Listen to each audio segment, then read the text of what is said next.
And good morning to him, and good morning to... I don't know. Just for a moment, I had some British comedy thing come into my head. And it just sort of rattled around in there for a bit because there was nothing to obstruct it. It was just bouncing around in the vacuum. I don't know. Okay, my excuse so far today is have coffee, have not consumed coffee. Coffee is too hot to consume. Morning all barbecue next week, says Gavin. Yes. Next week is the barbecue. Okay, yeah, we'll get into some housekeeping. But first, I acknowledge the traditional owners of this land, the Wajil Noongar peoples.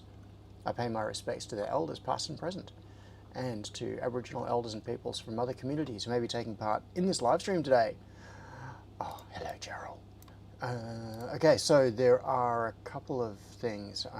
Where are we? Get started. I was just logging into the chat earlier, into TTS.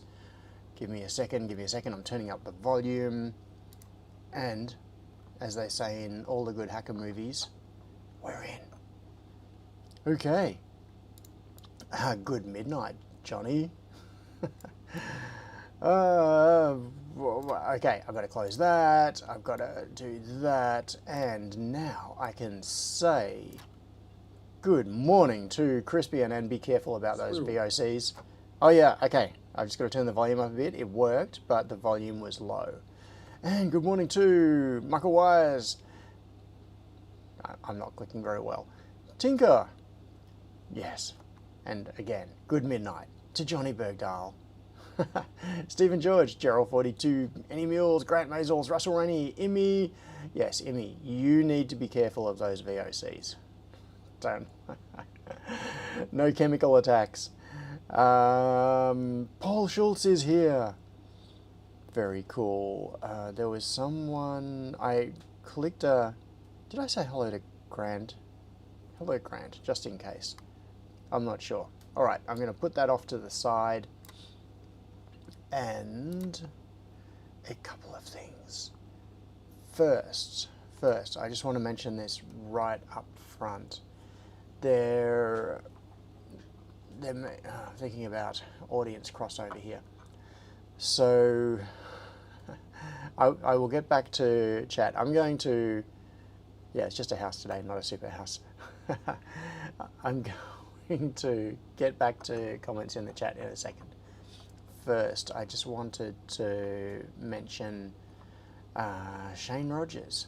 So for those of you who have been involved in the Melbourne hackerspace over the... How long? The last 12, 14 years, something in that region. You may well know Shane. And the sad news is that Shane passed away during the week. Yes, I'm not... I have to be careful about what I say. I'm not quite sure what's public and what's not. But yeah, Shane was one of those people who was like a... how do I put it? Maybe a cultural anchor? Someone who set the tone and was a welcoming face and voice for people who came to the hackerspace. And so he passed away very suddenly and from an illness, basically, that his doctors thought that he had a reasonable amount of time, and all of a sudden he didn't. And yes, so I just wanted to acknowledge that. I did not know Shane well. I knew him through the hackerspace, but he's one of those people whose reputation was large and influenced many people, had a very positive impact on many people's lives. So, yeah, one of those people who, in retrospect, once you find out that the opportunity is gone, it's too late to spend time with them, despite wishing that I had taken the opportunities more when they had happened. there's a memorial service for him this Wednesday, I believe. So for those who are in Melbourne, who may have come across him at some point and weren't aware of this, and if you want details, I can get them to you for the memorial service. And if you have contact with other people at the Hackerspace, then there will be information available there.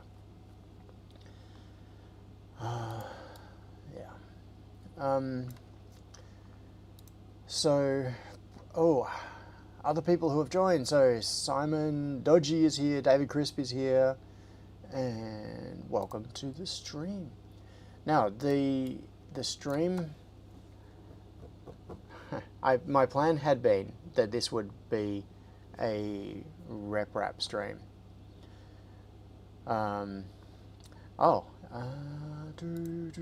Andy has just put a link in the chat. Here we go. I'm going to bring this up. I've got to be careful about what I click on here, because if I bring this up to be visible, it could potentially reveal other things, because this is a link to Facebook. And he has put this link in the chat. So where am I? Here. See, Stream Deck is working again this week. So yeah, Shane was very active in the SES as well. He seemed to be very much oriented around community issues, community involvement in different communities, and yeah, so this is him, this is he. So his passing has affected multiple communities, not just the Hackerspace community.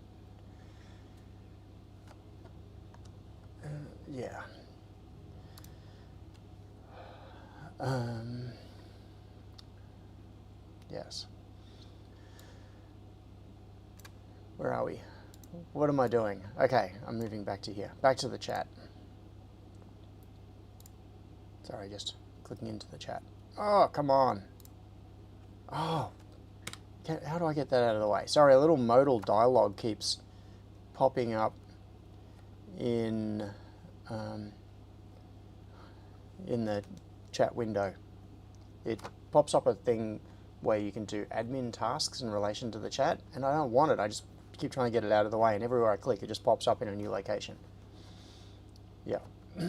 Yes, the sign isn't on properly. The sign? The sign? Okay, Simon asked, are we chasing a scurry of squirrels today? We absolutely are. Okay, so, context.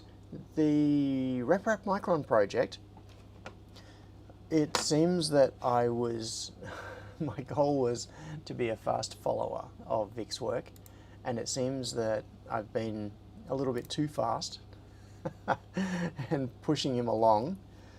And the structure that I printed for last week, the Pika, the print in place kinetic assembly, I was printing that basically at the same time as Vic. So I was discovering how it turned out at the same moment as Vic did. And he found that there were some issues with rigidity in it. Once he's put together his updated version of the RepRap Micron, there were some problems, which need some design revisions. And it's already been through a couple of design revisions. So I've printed 2 versions of them so far. And Vic has some other things going on, including a gunslinger competition, because that's what you do. Just sending rounds downrange. So, yeah, he's got things happening. And what we decided was the best thing to do would be for me to delay the RepRap Micron live streams probably by 2 weeks. So skip a couple of weeks, and then I can pick it up again, which gives Vic breathing space to catch up, do an updated version of the Pika design, and make sure that those stability issues are sorted out. And then I can continue with the assembly, because otherwise I'm just going to be messing around and not really able to do anything. And so the RepRap Micron assembly is going to be broken up into little chunks, but that's fine. Yes. Okay, get that out of the way, and what's that? It is selectively contagious. Oh, I am, I'm just skipping through, skipping through chat, and maybe what I should do is declare chat bankruptcy. Ah, Stephen says the Superhouse sign was only lighting up house at the start of the stream. Ah, not the super. Yeah, just the house. Okay, now I understand. Now I understand. Yes, Doji is here. Also, hello to Casio, and of course Andy is also here. Bleeding edge technology. Yeah. I wonder. WLED. No, that's the door south. That's 212. I wonder if that is. Ooh. Okay. Let's mess around with the sign. Okay, so the point of all of this is I am going into today as a squirrel chasing exercise. I have no agenda. I don't know how to handle this situation. What is going to happen? I have started a live stream without a plan, with the intention of just figuring it out as I go. I am in uncharted territory here. Absolutely uncharted territory. So we don't know what's going to happen. All right, blends. Let's see what. No, not blends. Blink rainbow. There's a blink rainbow. What is blurs? Oh, it's just that. That. Oh, what about BPM? Hang on. I wanted to. Why is BPM not doing anything? Oh, connection failed. Oh, we've lost Wi-Fi to the thing. I think what might have happened is maybe there's a power supply issue, and that's why only some of them were lighting up. And now I freaked it out because I was playing around with the UI. I was in here, messing around with the WLED UI, and it's now not responding. Oh well.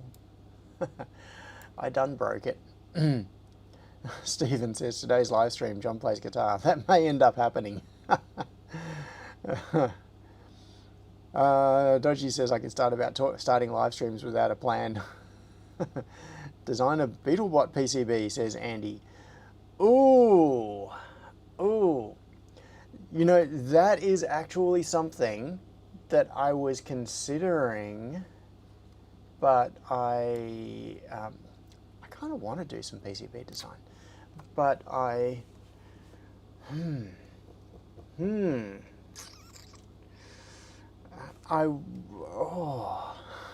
Reeves is the man from Snowy River. Don't tempt me, Dodgy. Don't tempt me. I had actually considered doing some Beetlebot design, but what I wasn't sure about was whether I should do that in public, and I think maybe that is a not unsensible idea, if that makes any sense. Okay, so I'm fine with doing stuff in relation to this in public, but I do need to be a little bit careful about what I explain. Hang on, just moving stuff around. I've just launched Fusion, and so a question for Andy. Ask a question in public that you can reply to in public, and he says, "Why not?" Okay, why not? Okay. Yeah, Michael's upset that Andy has given me a plan. All right, what I'm going to do is jump into there, and bring this up, but we are not going to do this just yet. What I'm going to do, the first thing I'm going to do, because there is no way that I can start on topic with no topic when I'm given a topic, I'm going to go into projects, and where I've got to find it.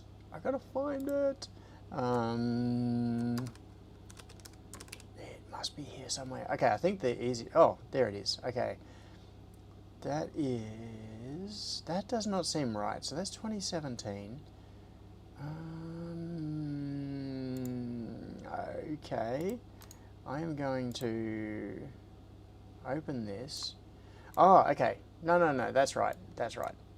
You're probably thinking, what the hell is he talking about? Okay, what I'm going to do,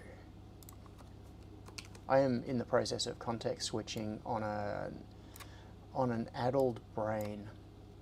My brain got scrambled, seriously scrambled. Ooh, it'll be in the Open Hardware Miniconf GitHub organization. I'm just... Okay, sorry. I'm messing around in GitHub now in order to find something. Organizations. Here we go. It was it in the Open Hardware Miniconf?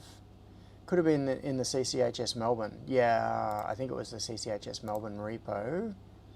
What I'm trying to find is John's work on the LoliBot. Is it here? Is it here? I could find this by going through the wiki, but there we go. But my brain is not up to it. Okay, here we go. This. What I'm going to do now is give you a little context. This is a project from some years ago. The year being, some years being approximately 9 years ago. So this is the little ESP32 based soccer bot, as it says there. And there is a render of it, and I have a whole box of them not far away, actually. I could probably grab one and hold it up. This is a little robot platform that uses skid steer. So it's got these two DC motors, this cutout in the front, and a place to mount a servo so that you can have a drive around and play soccer. And, ooh, Andy's just sent me a link. Where do I get to see that? Ooh, hot glued ESP32 cam. Okay, I will pull that up in a second. But to do that, I've got to open messages, which means I need to get off this screen because it'll reveal things that should not be revealed. Yeah, so the idea is to do a redesign of this, which removes the soccer component and replaces it with an ESP32 cam on the front. Now, as a starting point, now I don't know why, but this overall shape really appeals to me. I think it's the sort of rounded nature of it, and I just don't know why. It just does. It tends to be, the way this is balanced at the moment, it runs on a little skid steer thing at the back. Oh, so it's driven by skid steer, just two motors, and you change the speed of the motors, and that's how you steer it and move it forwards and backwards, etc. Because the motors are almost amidships, you can see that the line of the axles here passes not far forward of the center of the PCB. The weight of the motors is actually forward of that. So you can see that the axle line is forward of midships, but the weight is also forward. The end result is that when it doesn't have a battery installed, reminiscent of a PC mouse, it flips forward. Yeah, it actually is reminiscent of a PC mouse. If you remove those wheels, that is the shape of a mouse. And in fact, yeah, if you had an old style mouse with a ball underneath, so not an optical mouse, or you know what I mean. 3 types of mice. Actually, there are more than 3 types, because the early ones used for CAD in like the 80s were different. They were typically used on like a magnetic sheet. Mechanical, which had mechanical rollers, and I could have a ball. Then electromechanical, which had a ball with optical sensors on it. And then fully optical, which had effectively a camera, like a single pixel camera or something pointing straight down that would detect variations in the surface that it was moving over. So yes, this looks like the shape of a mouse. You stick your hand on it and it would fit really nicely. But yeah, this cutout here reminds me of the cutout. If you'd opened an old mouse of that era, they would often have a little PCB in it, and it could have a cutout for where the ball goes in. Or this looks like it could be almost the base of a mouse. This, yeah. the result is that if you don't have the battery in, these things tip forward because there is more mass forward of the center line than there is behind it. And with the battery in, they end up fairly well balanced, like stable on the back runner. There is an LED mounted underneath the PCB here. I don't think there are any other pictures in here. Maybe, yeah. Here? No. No pictures. Render top, render bottom. Where's render bottom? Maybe this will show. Oh yeah, this is the upside down view. So it shows where the servo mounts. This was, yeah, designed by John Spencer. So this is John's very clever work. And the point of all of this, the reason I am showing you this is that this is inspiration for something that Andy and I have been talking about making, which we are, well, yeah, we've been calling it BugBot. Did you say Beetlebot? What was the chat? Where was it? Andy back up here said Beetlebot PCB. Yeah, Beetlebot or BugBot? I don't know. Beetlebot sounds good. I'm like, if you took my brain out, put it in a blender, and then stuck it back in my skull, I don't think anything would change. That's the mode that I'm operating in right now. So please cut me some slack. Amanda is here too. Good morning, Amanda. Welcome to the whatever this is. Whatever this is. Okay, so what I wanted to do was a re-implementation. Well, no, not a re-implementation. It is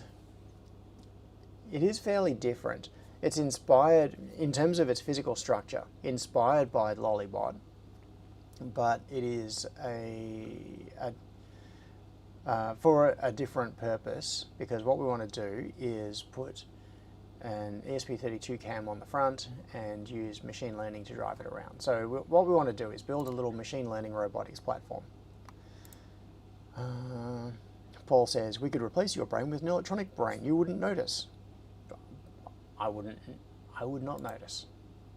I'm sure, well, would other people notice? Other people would notice the increase in mental acuity. I wouldn't notice because I would be moving from being catatonic to being whatever the electronic brain would be. Aha, yes. BugBots. Okay, thank you for clarifying. So BugBots are a range of small robots. Beetlebot is a specific model. Yeah, okay, so there's a ladybird, a caterpillar, an ant, a mosquito, a cockroach, a spider. Those all the... Oh, and then the Beetlebot is the green... Yeah, Paul says you'd be programmed not to notice. Exactly. Okay, so... Oh, Eagle files and datasheet removed. Okay, there must have been an Eagle version of this at some point. Added instructions for Python and pip installation. Yeah, okay. So what I want to do is, okay, this is going to be an interesting little experiment actually. Let's do, for now I'm just going to do this in Superhouse projects. There should be a better location for storing this. And yes, I know I probably should not be doing this in F360, but oh well. Okay, Beetlebot, and what are we going to do? Now, the reason I say this is going to be an interesting exploration is my workflow when I'm doing things in Fusion is typically to start with the PCB and do the PCB layout. Now, if you think about it, a typical PCB, they're mostly rectangles. That's the reality. I've done some weird shaped ones. I've done super weird shaped. Where's one? There was one I was working on, like I was assembling during the week. Oh no, I've moved them out of the way. I put them somewhere else. There was a really weird one I was working on during the week. because my client has designed an enclosure in AutoCAD, and there are all sorts of physical constraints. The board has to fit around a motor, and it has to allow for the motor to be removed without moving the PCB. So but to remove the motor, you have to slide it directly backwards on like a little carriage and then lift it. So in the model, we had to allow for the carriage to slide, so we needed clearance for that and all of that. Simon says, I thought you were switching to KiCad. Yeah, but KiCad can't do mechanical CAD. And there is no way I'm using FreeCAD for mechanical CAD. I have tried that and decided I wanted to live. So I stopped. Yeah, so that's a very complex mechanical structure. So there's lots of mechanical CAD in that project. And I designed a crazy looking PCB. Now, my point is, the workflow is typically, if you were in here and I did new electronics design and laid out a PCB, you just grab the line tool and you draw a rectangle. That's your starting point. Grant says, OpenSCAD. Yeah, okay. Simon says, FreeCAD 1.0 isn't bad and 1.1 is due for release very soon. Oh, okay. It has been some years since I've looked at FreeCAD. So I'm carrying the prejudices of whenever it was that I looked at it. Now, is it cold?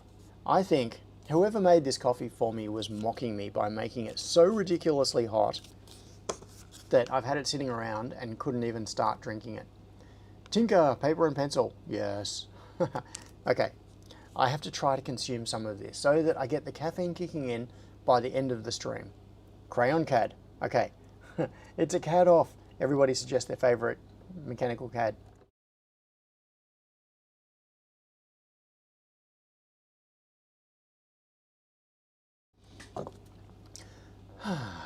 Crayon CAD.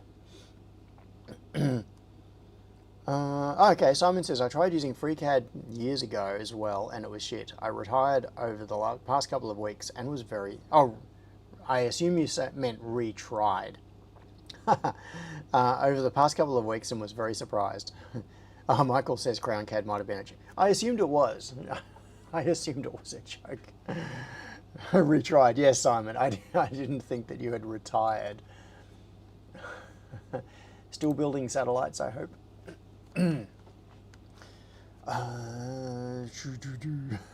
Yes. FreeCAD retired you. Retired next year? Really? Aren't you way too young to be retired? I don't know why. I have this impression of you being a very young person, by which I mean like half my age. Oh, okay. Simon CBR. Okay, so a question. Is CBR a reference to a location or a motorcycle? Oh, okay. Retire, that's possible, says Jack's Tech. No, I'm not going to. It is not happening. I don't. No. Location, okay. So you don't ride a CBR through Canberra. What was I talking about? That's right. Workflow. Sequence is you draw a rectangle, you push it to a 3D model. That is the standard way of doing stuff in Fusion. But you can also do it the other way. In Fusion's 3D tools, you can modify the physicality of the PCB and then you can sync it back into the PCB layout somehow. I don't think I've ever done that. So, let's try it. Let's see what happens. But I just want to... Ooh, I just came across this. Sea squirrel. This is something I haven't really talked about. That was the sea squirrel was a squirrel I started chasing on a diving trip whenever it was, a year and a half ago. Yes, I want to build a UAV. an underwater thingy majigamy. A submersible. One day. So many projects. So little time. What am I going to use as a starting point? Where can I pull in? I just want a simple board as a starting point. And so this is the... Oh, is it going to be 4-layer? I think it probably is. So... Oh, yeah, and that's a pretty simple shape. I'll start with that. So this is the ugly reality, is that in here, I could just click on New Schematic, New PCB, and start from a clean slate. I pretty much never do that. What am I looking for? Oh, that's right, B for Beetlebot. What I do almost exclusively is go reference an existing schematic. So I'm going to come into, hang on, why isn't this showing? Oh, well, that was actually a weird thing about navigation. I couldn't click the top level nav here and have it appear here. I had to go back up. Anyway, yeah, Fusion. So let's go rack 32. No, I'm going to take it off. I saw one here. OpenKO. Okay, I'm going to grab an OpenKO 1.0 schematic and create a copy.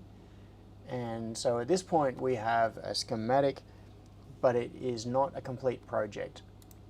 We have this project, and you can see that the schematic dependency has been fulfilled. We do not yet have a PCB. So I could just create an empty PCB, but then because I've already got parts in the schematic, I would end up with a disconnected schematic that I would then have to resolve all of those dependencies, like the thing. So I'm just going to reference the PCB document, come back up to here. What did I reference it from? OpenKO. I know my alphabet. And oh, damn! Hang on, I'm going to have to undo this. I pretty much never do this, but I screwed up. I just screwed up big time. I don't know whether you saw it. And Fusion is churning over the fact that I did it. Now, look at this. This here is... The funny thing is that this screw up is actually interesting. When I bound the PCB, so I bound an existing schematic to this project, and I bound an existing PCB to this project. Now, I bound the schematic and ticked the box to say make a copy. I did not, which is why we have an unsaved schematic here. This just exists in memory right now. What I did not do was tick the box for make a copy when I referenced the PCB. So what I have now is two projects referencing the same PCB file. And yes, that is totally legit. You can do that. You can also, what actually makes more sense is to do it the other way around, where you have multiple PCBs referencing the same schematic file. And if you modify the schematic, in that case, like say you had two physical implementations of a device that were different shape or something, you could modify the schematic, and both the referenced PCBs would be updated based on that. So you can do really bizarre things. All right, I'm going to close that. Don't save, and now we've closed the project and come back to here. So I'm going to do it again. So reference a schematic document, and I'm going to come back up to OpenKO. And here, and I'm going to go create a copy. And then do the same thing with the PCB. So come back up here, link to an existing project, and OpenKO that, and create a copy. Okay, so now we have effectively we've cloned the existing thing. Now one of the reasons that I did that is that I wanted to inherit, rather than starting from a clean slate, I wanted to inherit all of the metadata that is associated with the project, the design rules and everything else. And the layer stack up, so this one has a 4-layer stack up, which is like my default starting point. And I just wanted to make sure that all of the rules came across. So the rules that I have set up in this project now automatically apply. Yeah, so if we go back to here and save this, we'll Beetlebot I'm going to do something strange here. I do not normally do this. I'm just going to call this version 0.1. Just because, and it's now renamed all of the other files to match because I've just renamed the project. And now,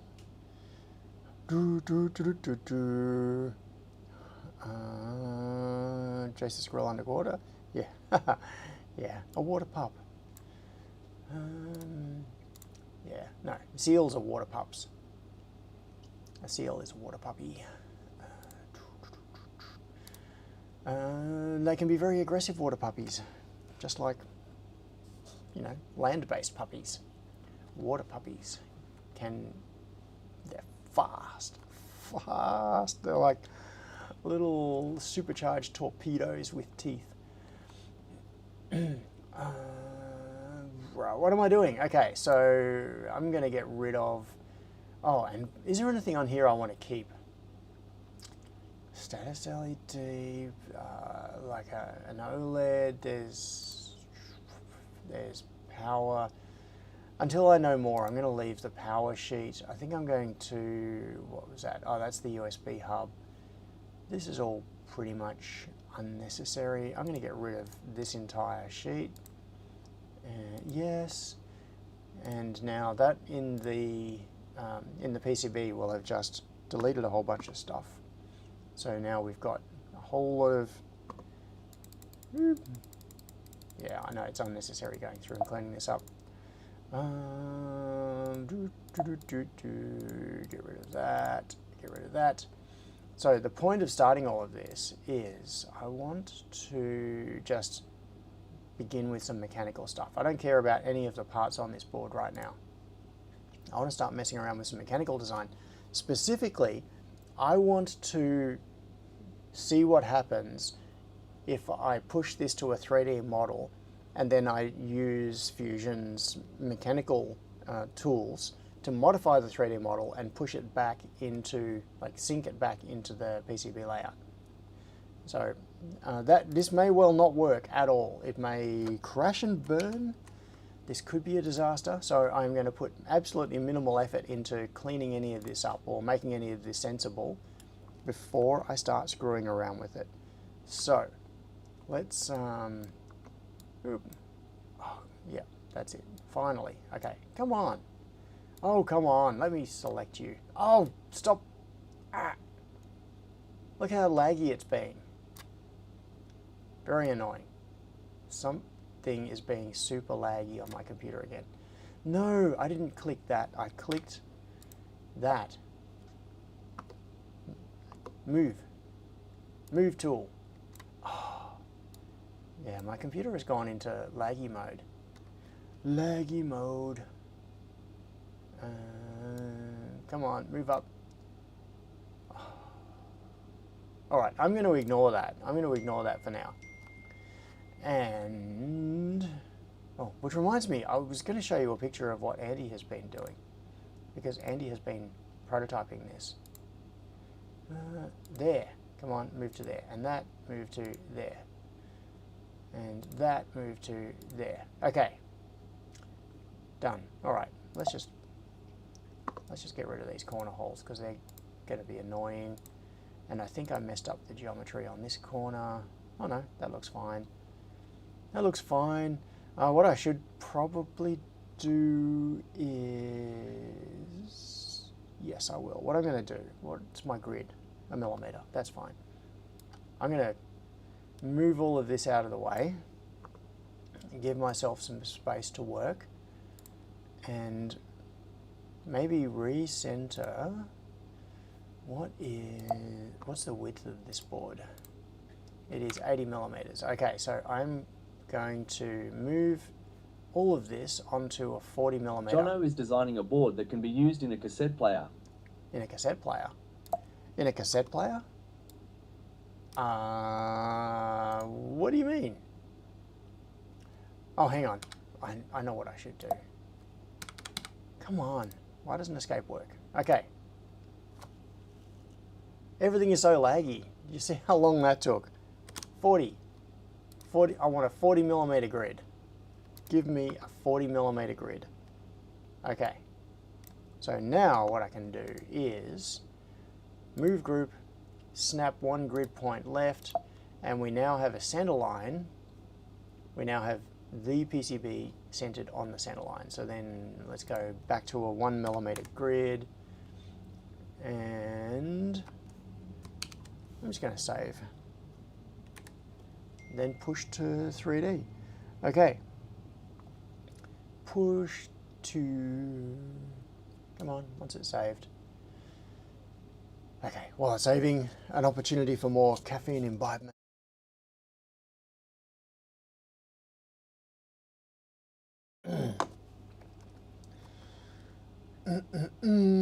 Oh, okay, yes. Prototype for the GPIO pins. Okay.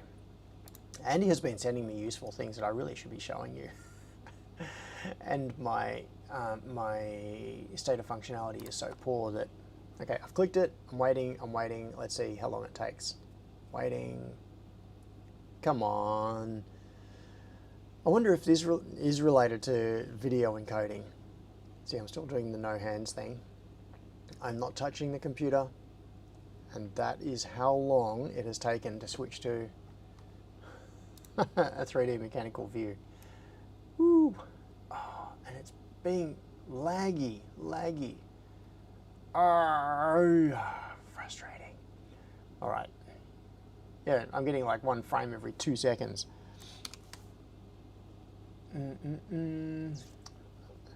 Yes, save. All right, so this is the interesting bit.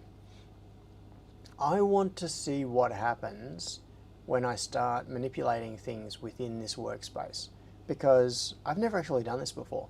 What I have done is, back in the Eagle days, I created, when I was doing some work for Marita Chen's robotics company, one thing I designed was a little USB hub that went inside the neck of the robot, and it was a bizarre shape. It was almost like a ninja throwing star. It was circular, but with tabs coming off it, and the tabs came out at an angle because they needed to interlock into part of the structure of the neck of the robot. And so the way that was done was by laying out the design of the shape and then exporting it, I believe, as a DXF. This is years ago, I can't remember. And then importing the DXF into Eagle, and then setting the lines of that to be in the dimension layer. No, not the dimension layer. The milling layer is what it used to be in Eagle. And that then constrained the physical shape. So that determined the outline of the PCB. So that was a case of using mechanical CAD to create a board layout that was then pulled into,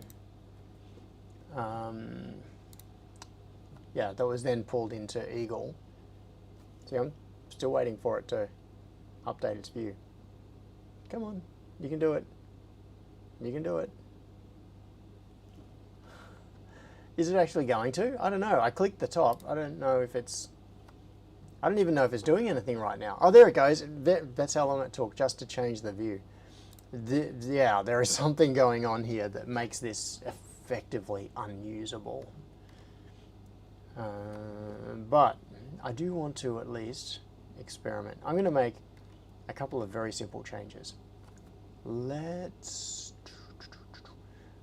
sketches. Here we go. Let's see what's in sketches. Hang on. I'm going to try... What is... So, OBS is using Yeah, okay. It is OBS. OBS is using all my CPU. That's the problem. Alright, maybe I need one of those external encoders like Amanda was talking about last week. Maybe... or just a separate computer. Yeah, I am chasing... yes, this is a squirrel, but this is an annoying one. For reference, hopefully this is not actually going to reveal anything about my computer that I should not. So CPU, look at this, 72%. I just dropped to 60.8% CPU time is OBS. OBS is just killing my computer at the moment. What about memory? Yeah, memory is fine. I'm like, it's yellow, it's not green, but still. I am not pushing the physical memory, and disk is fine. It's CPU. It's just the, yeah, it's got to be the encoding in OBS that's doing this. It's taking all the cycles. Yeah, isn't that the whole point of the atom? The atom. Yeah. Yes. But there were... I used to use the ATEM to push the stream, to do the encoding, but there are a couple of limitations. One is that its compositing is very limited. It's fantastic for pulling in multiple streams and doing basic overlays. So what you're looking at right now on the screen, this is all of this compositing is done inside the ATEM, or is it? Hang on, I just want to see what's in my OBS. Yeah, it is. This is right now. This is 100% ATEM. It's got me here, which is one HDMI feed. We've got the HDMI feed, which is capturing the monitor, which is the big screen. Then it's got a logo overlaid, which is coming from an asset library, which is loaded into storage, like into flash memory or something in the ATEM. And that is all being driven by by scripts. So there are scripts, or macros in their term. So there are macros within the ATEM which set certain things up, like the size of this picture in picture and the location and the border and that sort of thing. That is being activated by the Stream Deck running Companion, which is calling the API on the ATEM, which invokes the macro and does all of this stuff. So I could do all of this with the stream being pushed directly out of the macro. I mean, out of the ATEM, but it does not allow me to do other things. So there are certain other scenes that are handled within OBS that the ATEM can't do in terms of their compositing. But yeah, and also at some point there were issues. Remember, there used to be all these issues where I'm struggling to remember now. So there were all these issues that we thought were my internet connection, and things were going very slow. I was getting very low frame rates, and at some point I switched off using the ATEM for pushing the stream because I thought maybe it was the ATEM that was struggling with the encoding. But maybe it wasn't. Maybe it was just the internet connection. I need to revisit it. That would make all of this, yeah, much smoother. Okay, all right, cool. It's being more responsive now. That's interesting. Okay, so OBS is still using 76% of my CPU cycles. The funny thing is that the percent of CPU adds up to way more than 100%. That is not good.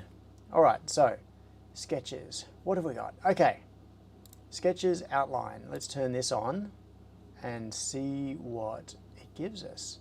And also, oh, I'm in, it looks like I'm in perspective mode, which is no good. I want orthographic mode for true caddy goodness.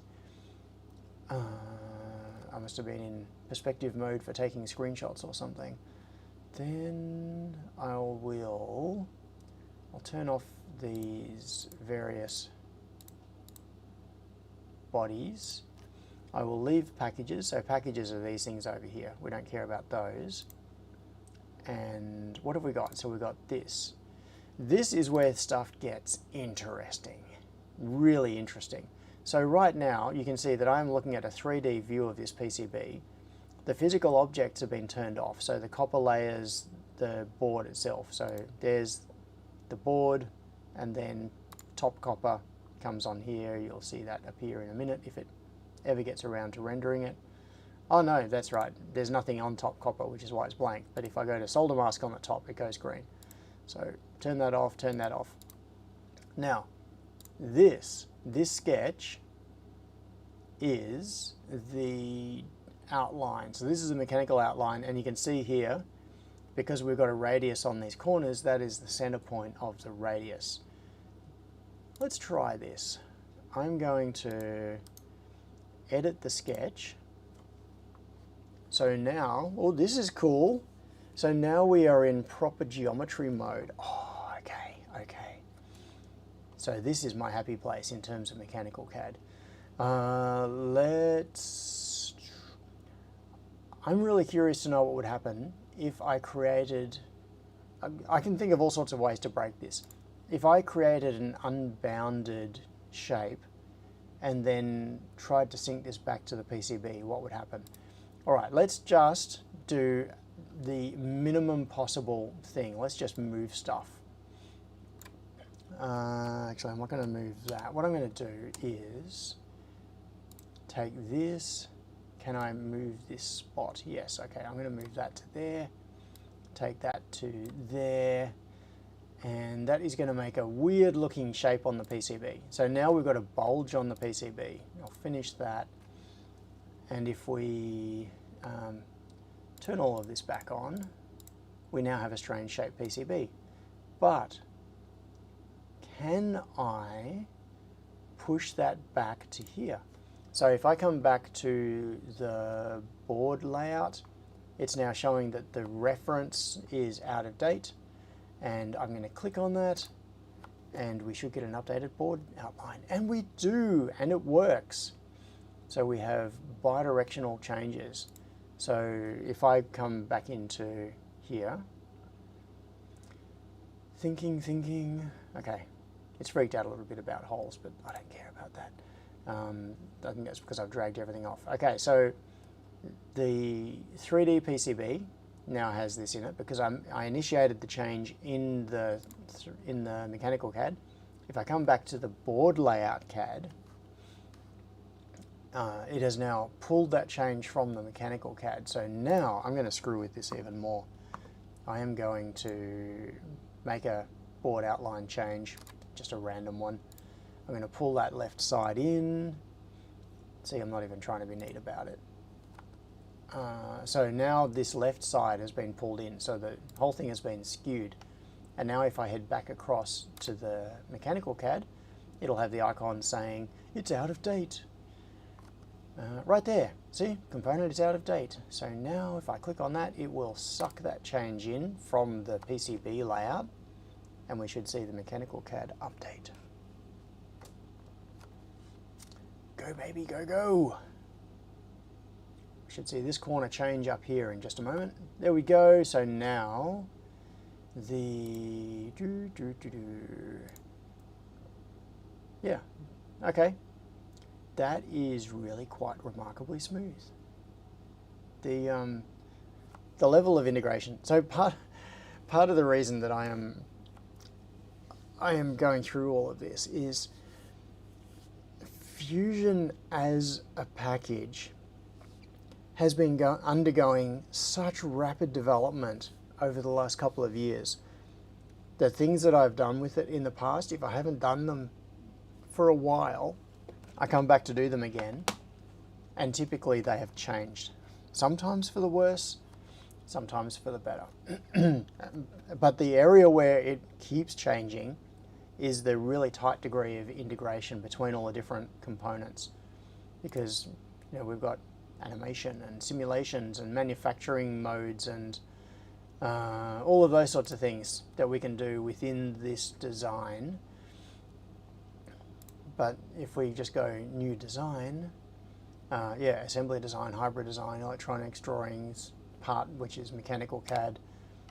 And then you can do things like stress analysis, thermal analysis, you can do electronic simulation, all of these different things which normally would be in a totally separate piece of software are all jammed together into this suite, this design everything suite.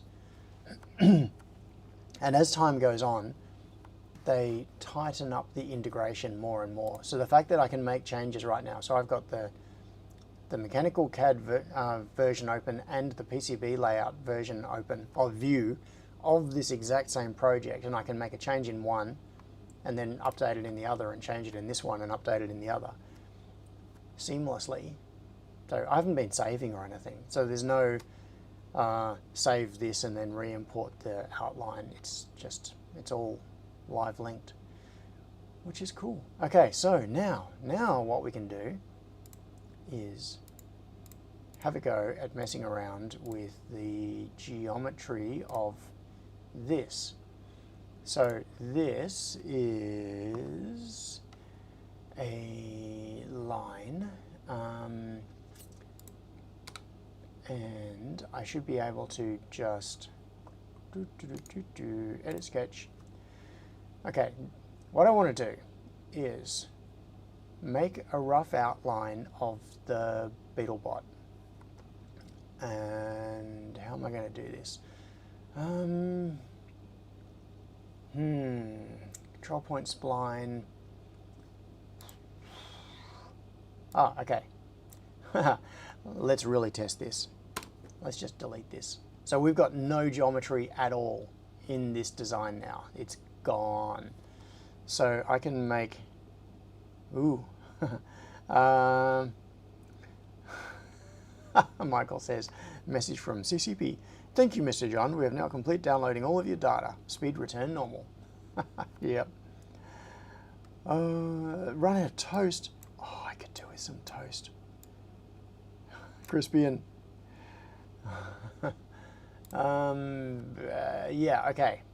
So, control point spline.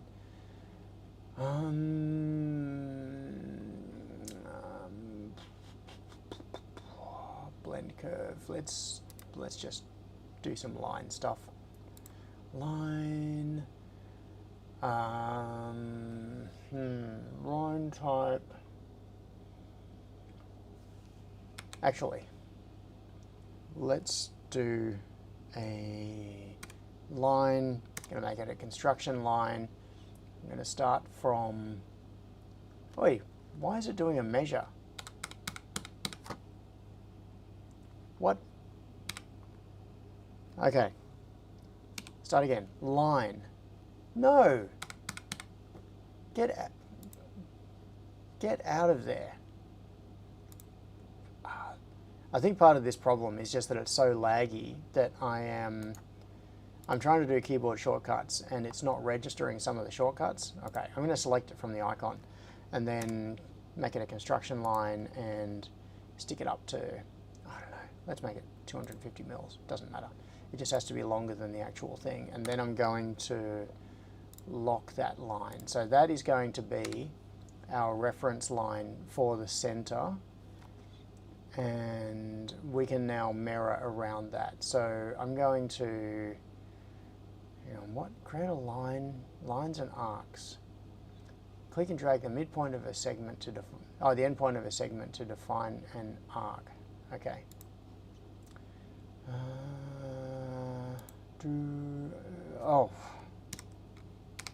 It's still in construct. Why isn't it responding to keyboard shortcuts? Okay. Get that out of construction line. Start from there. Okay. Okay. Hurry up. It is... Oh, it's so slow. So slow. Pete! Pete just wants to wake me up with some... with... this.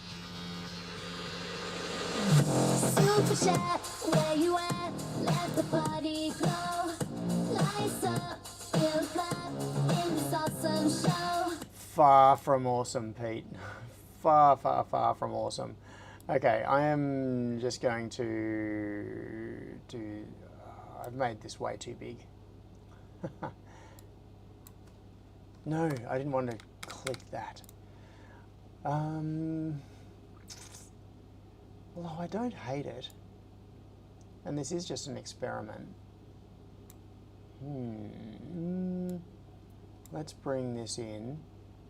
Yeah, the geometry of this is pretty At ugly. RepRap said, show me Googly eyes. Show what? Show me googly eyes. I've got googly eyes. My eyes feel so googly today. Yeah, this is not fun. But let's. That is way too. That is. Okay, now I've got to take that.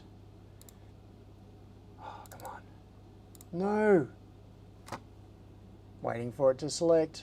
Deselect. Ah, Henrik's trying to wake me up too. Where is Imi? Don't you know Crispian? She's not here. I thought she was with you.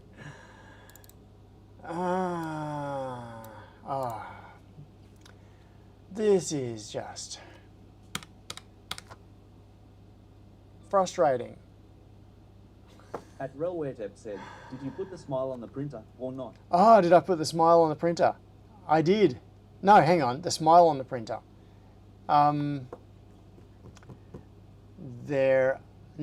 smile. It's got the googly eyes on it now. David said, is the barbecue next weekend? Yes, it is, David. I hope to see you here. Both Immies are in the kitchen listening? What do you mean, both Immies? What? Okay. Where... all right, I'm going to get rid of all of this. I'm going to start again. Come on. Let's just try to get somewhere here in hopefully a not too painful way. Let's go for a point spline. Start from here, and I've got to get a bit of a sense of scale. So 50, I want it maybe 120 millimeters At wide. RepRap said, I was there when I insisted you put the googly eyes on. Just Yeah. keeping up on our project progress lol. Yep. So let's do...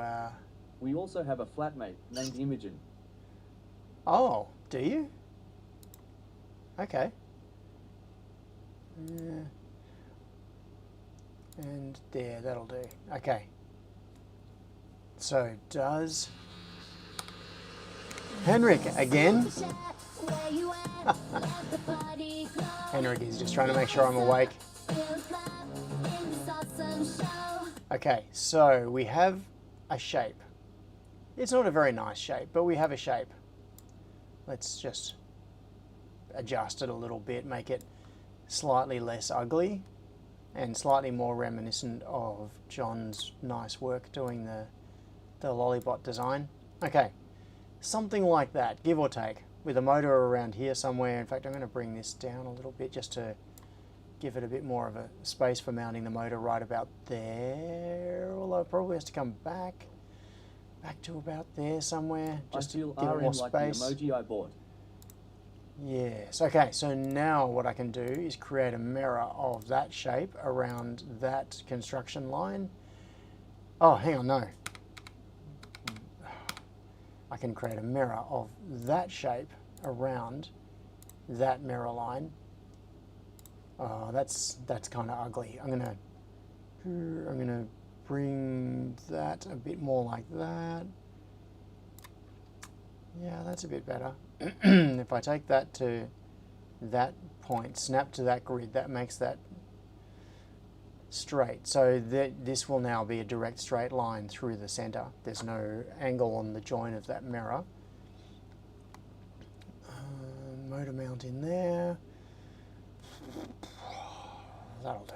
Let's just do that and push it and see what it looks like in the PCB layout. Okay, so why is that like that? Outline. All right, maybe maybe I have totally broken it. Let's just come back to here and see if we can pull the change. No. Ooh, this is interesting. So I deleted all of the geometry in the outline layer originally, and yet the PCB is still here. Board copper. Okay, so then how does this work in terms of creating the geometry in here and have it reflect back? Define, oh, okay, I can define board.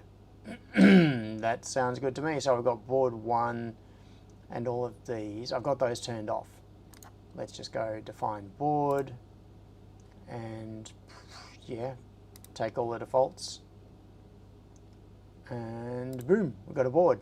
All right, now I've hidden this other board and so that is now origin, bodies, canvases, board and copper holes. Okay, I'm going to leave this one turned off for visibility but still active.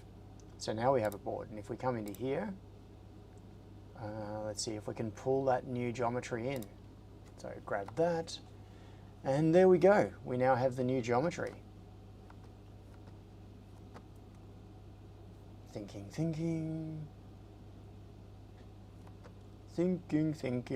Come on. What are you doing? 3D PCB sketch now, driving board outline. Okay. Yeah, that's fine. That's what I wanted. All right, so what I could do now in here is I could... do I have I'd have to... sorry, I'm thinking about polygons. What I would need to do is... Okay, I'm going to delete all of these. Ka-choink. And I am going to... Ooh, interesting. Delete there. So I'm removing any vestigial features of the original board outline. So now I've got this board, which has been defined entirely by the sketch inside the mechanical CAD.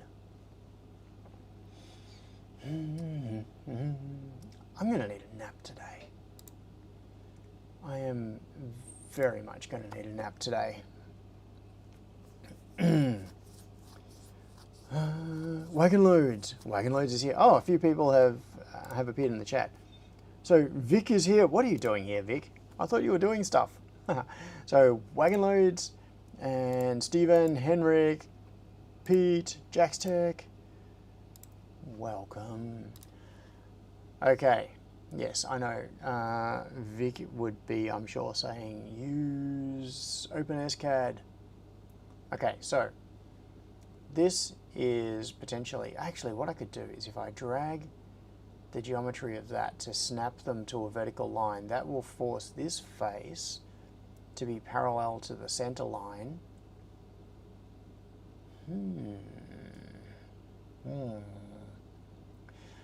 But what I am curious about now is how the copper layers are going to work. Now that I've defined the PCB geometry, and John is here, yes. Yeah, I've defined the PCB geometry in the mechanical outline thing and then pushed it across to here. I'm going to create some polygons in here. And at the moment I've got my origin point, my 0 point, centered here.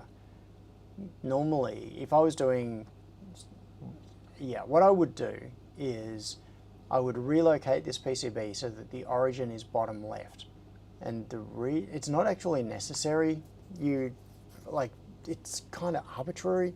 The origin could be anywhere, but I have this habit from setting up pick and place jobs of always having the 0 point in the bottom left, so that I don't end up with with negative coordinates relative to the point of origin. And it really doesn't matter. The way my pick and place machines are set up, the origin is the back right corner and every coordinate is negative relative to that. If you have a position on a board that you are placing and it is somewhere in the center line of the machine, it is going to be a negative coordinate. It'll be like negative 250 millimeters in the x-axis. And then you move further left and it might be 270 millimeters in the x-axis. So everything I deal with is negative coordinates anyway. It's just like, that's the way it is. So the fact that the origin is not down here in the bottom left really doesn't matter.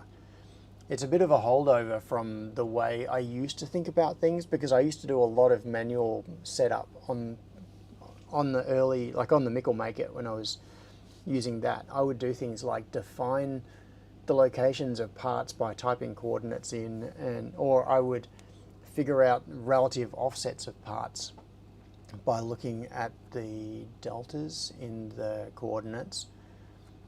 But the reality is I never actually do that these days. So having the origin here on the center line is perfectly fine. The other thing is that if I'm going to be picking and placing this, what I would probably do is rotate the entire board 90 degrees. So, but that can be done later. For convenience, what I can do is do all the design at this point. Anyway, what am I talking about? Let's make a polygon. Where are we going to make it? We'll make it with square corners. It's going to be top layer. I want to start it. I want it to be out of, in fact what I'll do is I'll just start it out here.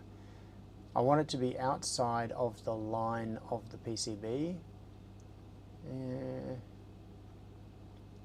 Can always be snapped in later, so I'm just going to make it slightly too big and vertical. Oh, okay, I didn't go far enough on that axis. All right, let's make that.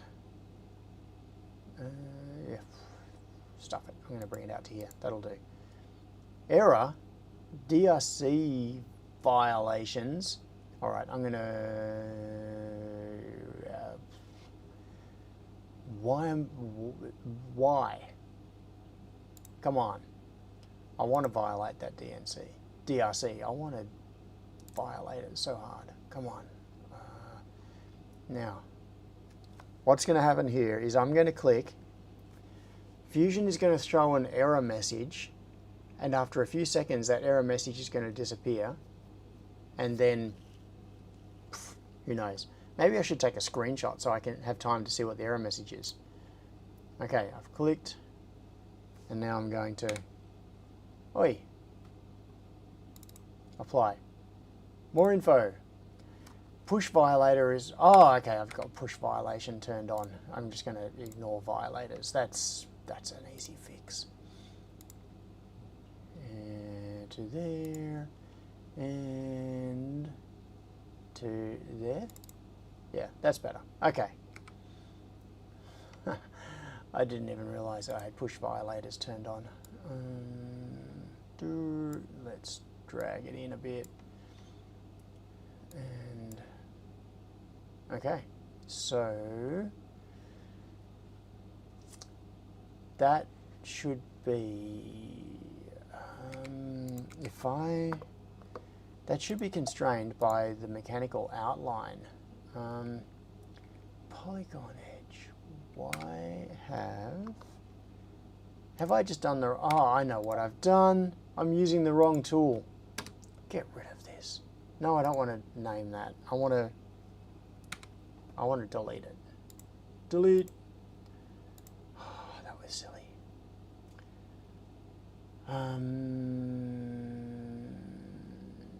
Yeah, polygon pour. Yeah, this is what I want to do. I just did a geometry polygon, not a pour polygon. which is why it didn't ask me for the signal name when I was doing it in the first place. And it's why it wasn't constrained to the physical outline of the board. I should have noticed that. Functionality is low. And I'm talking about my brain. Okay, just pull it in to bound it on the outline. Okay, so let's just rinse and repeat a couple of times. I'll do it from that same point down to that same point. And is that straight? Yeah. Okay, and that one, this is layer 2. What am I going to make layer 2? Do I want a 3.3 volt layer? Do I want a power rail? Thinking through this. We're going to want to conduct, we don't need to take power. Okay, I'm going to make this one a 3.3 volt rail on layer 2. And then the others I'm going to make ground. So what's going through my head right now is I'm thinking about the implications here of what polygons I'm adding. Now let's go to layer 3 and add a polygon here. And this one I'm also going to make a, it's slightly misaligned.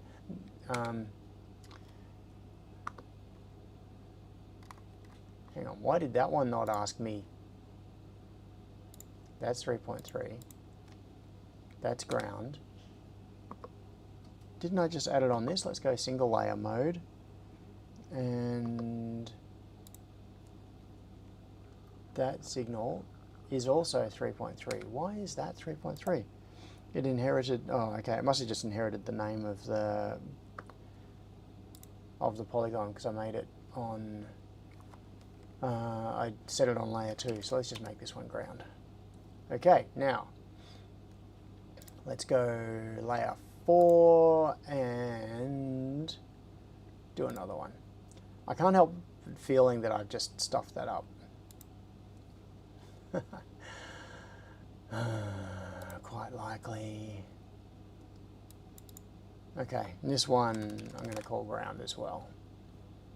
So now we should have, and we're in single layer mode, so now we should have bottom layer ground, layer 3 is ground, layer 2, oh I renamed layer 2, okay, so layer 2 I'm going to make that 3.3 volts, and layer 1 should be ground as well. So we've got ground, layer 2, 3.3 volts, layer 3, ground, yeah, okay, and a bit of a geometry screw up here. So let's just make all of this neater. Oh, that's too low, bring it up. It's got to clear the top of the mechanical outline on the PCB. Okay, so now we have our 4 polygons. Crispian says, so far you've made a capacitor. Yes, yes. That is that is remarkably accurate. I could make it a far more efficient capacitor. Yeah, at the moment I've got 3 ground layers and 1 3.3 volt. But there are no wires or anything, so the ground layers are actually isolated from each other until they get stitched together. Okay, so now that I've done that, I'm going to come back into the mechanical outline and suck in those changes, and now we will have the copper layers. Said, AFK, don't forget to dislike and unsubscribe, folks. Pete, see you next time. And thanks for the honey too. I have gone through a remarkable amount of that honey that you brought over already. One of the little jars is almost empty.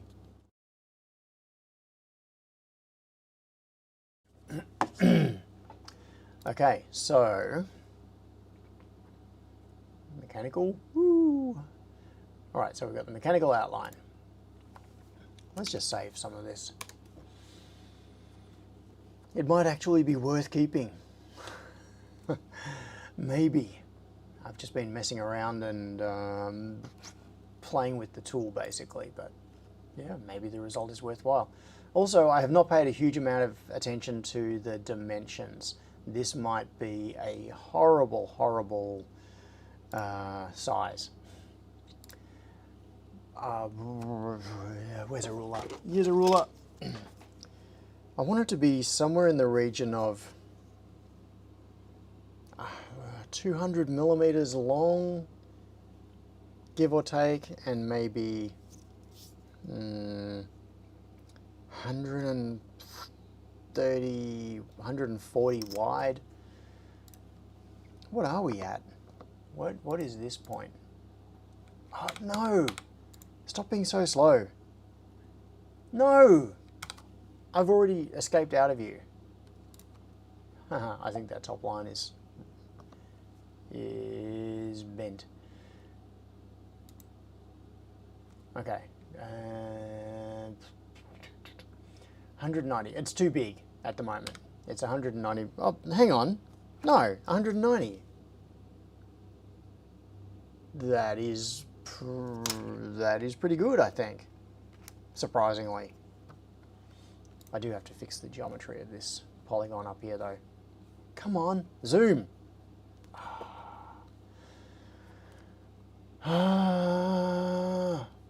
And pan. It's back to doing like one frame every 5 seconds now. Okay, zoom to fit. Back again. All right, zoom into here. Thank you, thank you.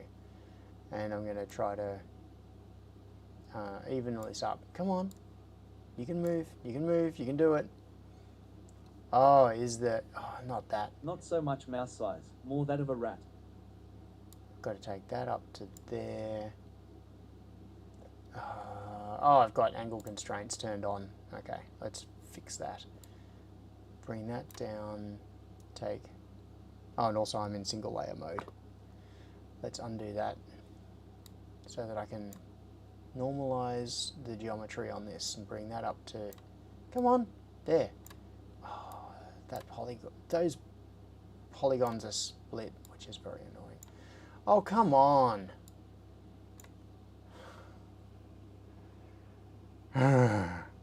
Okay, let's get rid of some of these sub-elements. So what's going on here? Largely what's going on. You see this line is now across here. Fusion is being so laggy that I am clicking on things, moving things, and then how do I describe this? I'm doing sequences of things faster than it is keeping up, and then it is skipping steps, which is then screwing up. Like I'm clicking something to move it, and then moving, and then letting go, and then moving back, and it only gets a couple of those steps, and then things just move in like random positions. It's, yeah.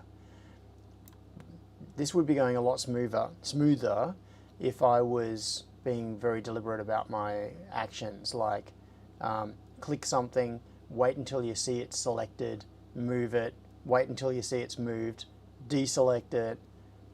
But yeah, I'm just used to like click, drag, move, whatever. And the all the dropped frames, all of the lagginess is just killing that. Oh, okay. So now we have a general outline, which is actually pretty close, although I don't like weird numbers. So once again, hands off. Did the info tool get selected? Yes, it did. Has it opened the info dialog after I clicked? No, it has not. Is it going to open? I don't know. I'm still waiting to see. maybe I've got to click again. Click. There we go. Okay. What are we at? 190 millimeters by 189. Yeah, let's fix whatever randomness was going on there. So it's 190 by 66, which means, yeah, that's right. So single layer, top layer, info, open. Give it to me. Okay, 190.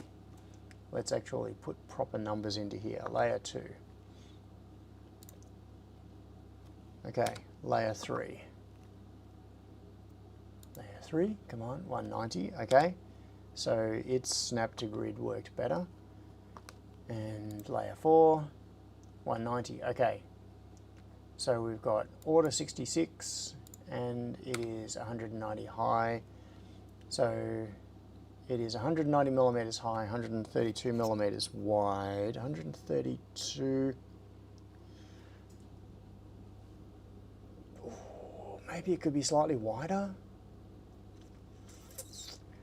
No, I think the proportions are going to work out okay, because by the time the wheels are added off on the side here, that is going to be all right. I wonder if I have a 3D model of those DC motors.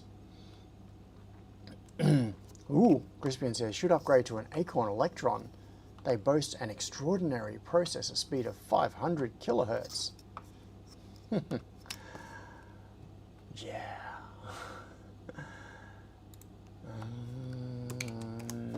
Yep. Okay.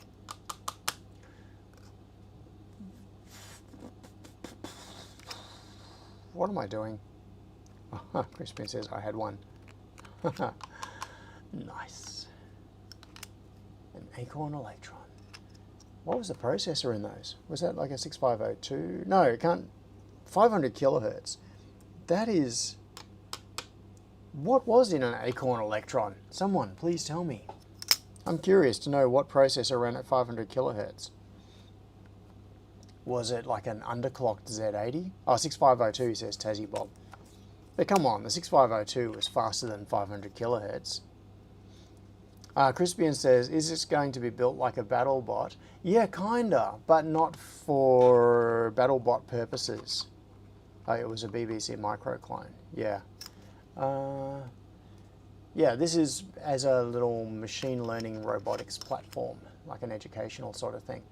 And the idea is that there are going to be two wheels, so a motor mounted here, wheels on the sides. It's going to be a skid steer sort of thing. So the axle center line is going to be approximately where I'm moving the cursor across at the moment, a little bit forward of center, so that it drives and yeah, etc. Camera on the front, and I can't believe I've taken an hour and a bit to draw a couple of polygons. Oh, slow motion today.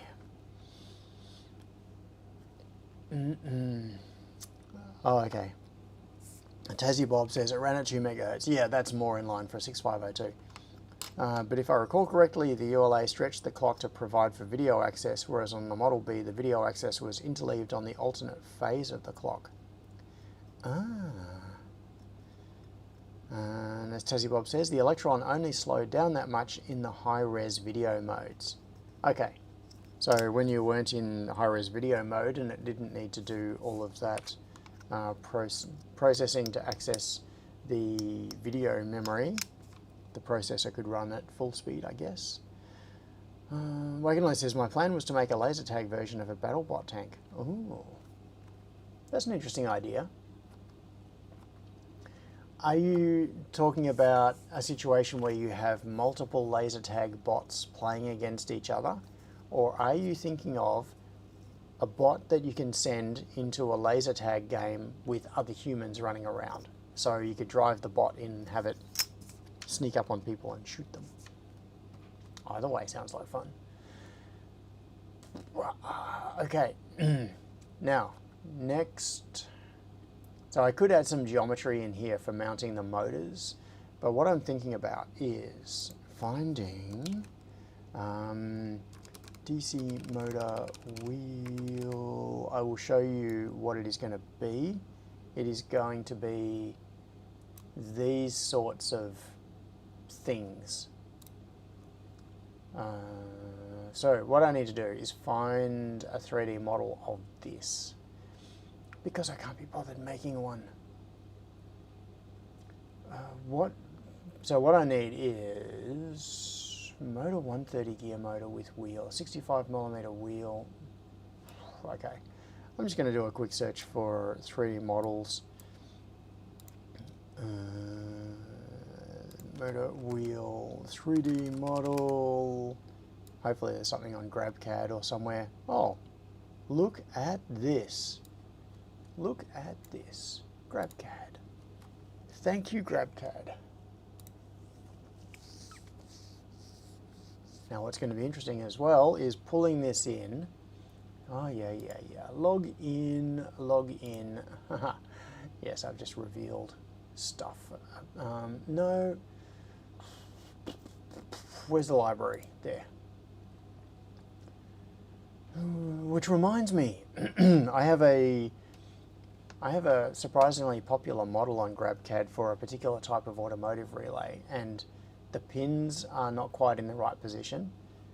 And oh, come on! Because I logged in, it's lost the thing that I was viewing. Where are we? JPEG step, so DC motor and wheel. Okay, which file do I want? Which one of these? That, maybe? That?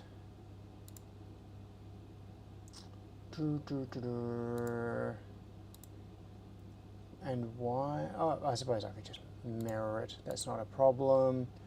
What do I want to download? Oh, it's done in SolidWorks. So we've got IGS, we've got step. I think I'm just going to have to go for the step file. Yeah, that'll do. Give me the step. Downloading. Okay, so it has now downloaded the step file. And I'm going to take this off your screen from... Yeah, thank you, Java. I hate you too. Okay. I'm taking it off the screen for a minute because I am going into a different folder and I don't necessarily want to reveal what's going on here. So I'm going to go into... maybe where am I going to store this? Miscellaneous parts. Miscellaneous. Oh, I so need to lie down and have a nap. And upload. Yeah, okay. I can bring this back into visibility now. Upload. Although maybe I shouldn't, depending on what this upload dialog is going to reveal. Select files from downloads. It'll be the most recent. It'll be that one. Upload, go. Upload.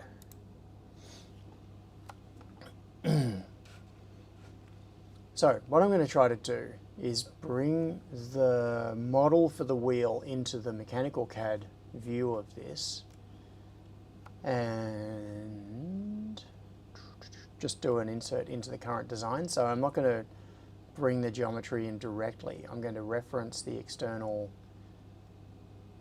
come on, B, D, D, D, where is it? DC, it was called DC motor. Come on. Oh, stop scrolling. Okay. Ah, lag. Lag. Where'd it go? Come on, scroll, that's it. Just scrolling in the list of things is slow. So somewhere in here, search miscellaneous parts, DC motor. Come on, I just uploaded you. Why aren't you there? 0 results found. Oh, come on. Okay.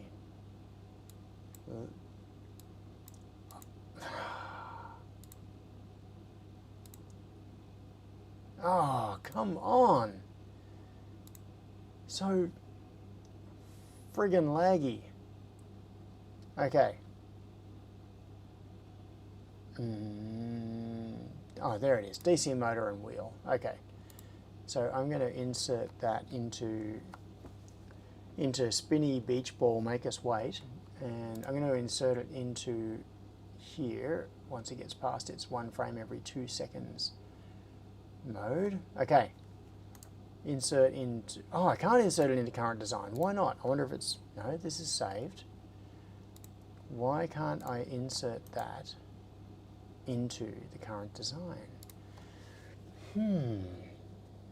Maybe that is a limitation of the fact that this is a 3D PCB project. I know a workaround for this, I'm trying not to use it. Because what I'm hoping is that I can do the integration much more tightly by doing this directly within this. Okay, I am not going to be able to. So what I'm going to do is go all the way back. Come on. Come on. Come on. Waiting for you to finish. Just opening the folder list. Okay. Superhouse. Come on, you can scroll sideways. And then into Beetlebot. Ah, I double clicked and it moved in that time because it was being so laggy, and then selected the wrong thing. Okay, double click there. Come on, open. Okay. So now what I'm going to do is I'm going to do new, come on, new, come on. Oh, new part design. Yes, do it. And then what I can do is, first I'm just going to save this with nothing in it, and I'm going to call it Beetlebot assembly, and I'm going to take this approach, which is a bit of a, it's a bit unfortunate that I have to do this, but if I can't embed the reference to the external object directly into the PCB project, I have to do it this way. So what I've done is I've created a mechanical project. This is just a totally empty canvas right now. It's a mechanical project with nothing in it, and then I can insert, at least I should be able to. Oh, it's still doing it. Still syncing. All right. So now I should be able to insert the PCB into this mechanical CAD project. One day, eventually, it'll get there. It'll get there. Yeah, okay. I'm going to experiment with doing streaming directly off the ATEM again. And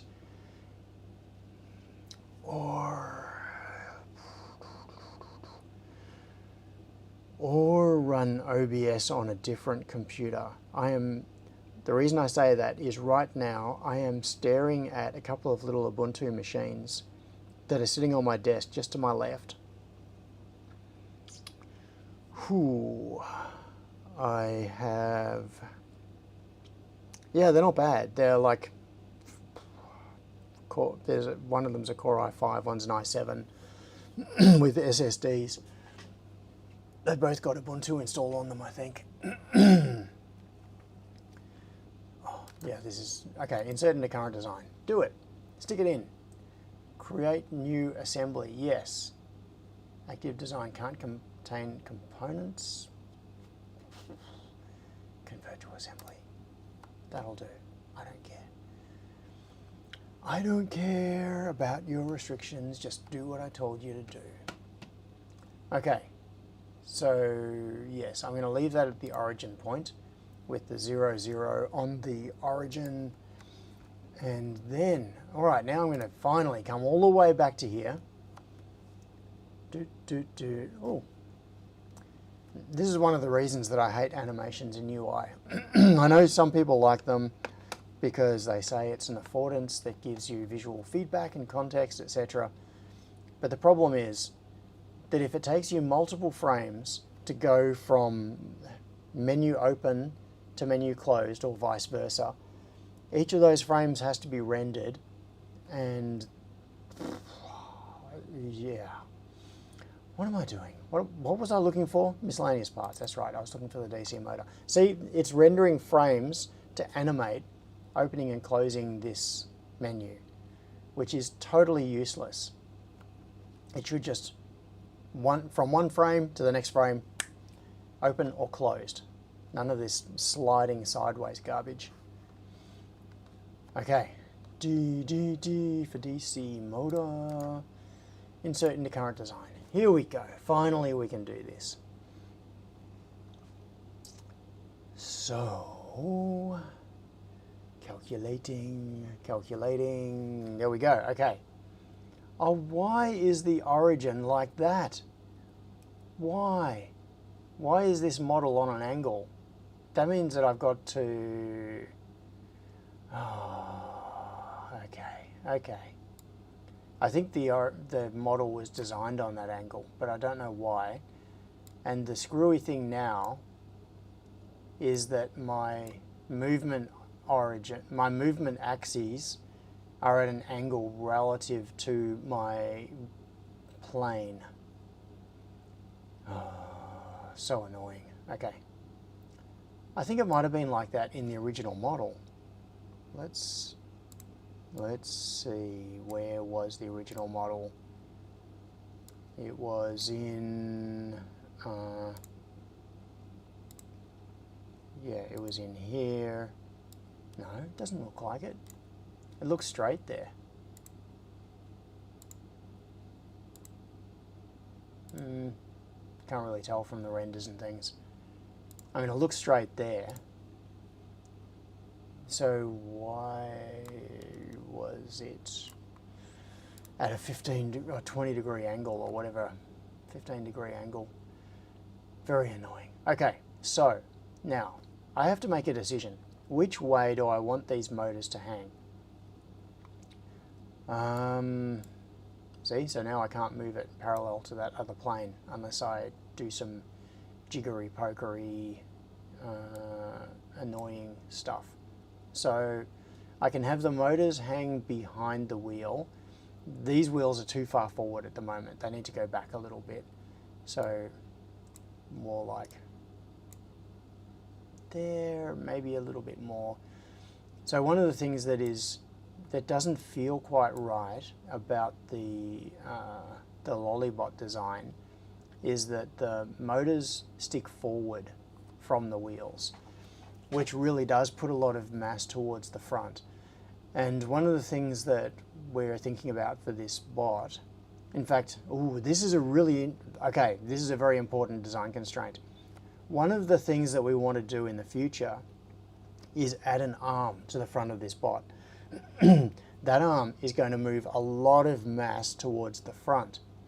Now, to counteract that, I think what I need to do is make the wheels be a lot further forward than they are on the LoliBot, like maybe right up here somewhere. You can see the center line of the axle. That's the word. Four-letter word. I have trouble with four-letter words these days.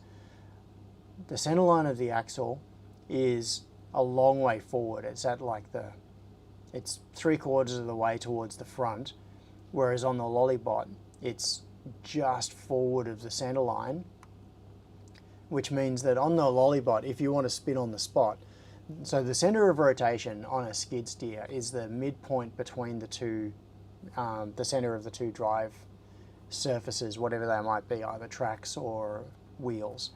So if you wanted to spin this one on the spot, it is going to rotate.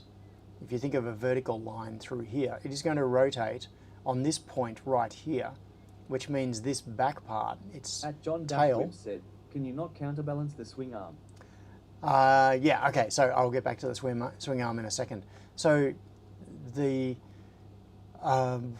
if you spin this on the spot, what's going to happen is that this back part of the bot is going to sweep around an arc, which is significantly wider than 50% of the robot's size. So it doesn't spin on the spot around its center line, its center point.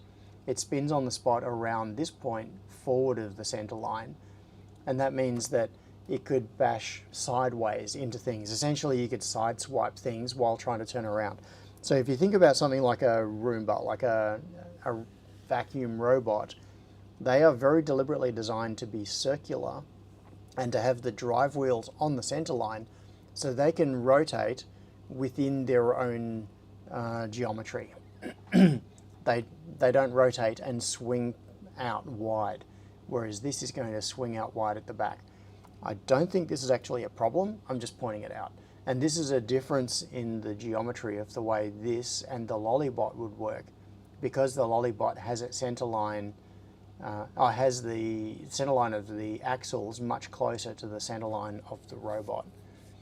So this would, yeah, this would swing wider. So coming back to that point about counterbalancing the arm. Now, if we have a mounting point for the arm somewhere towards the front here, and the arm reaches forward, the mass of the arm is going to be in this area here, so that it can reach forward and grab things. Now, that is going to tend to make the, everything's mirrored to me, tend to make the bot tip that way.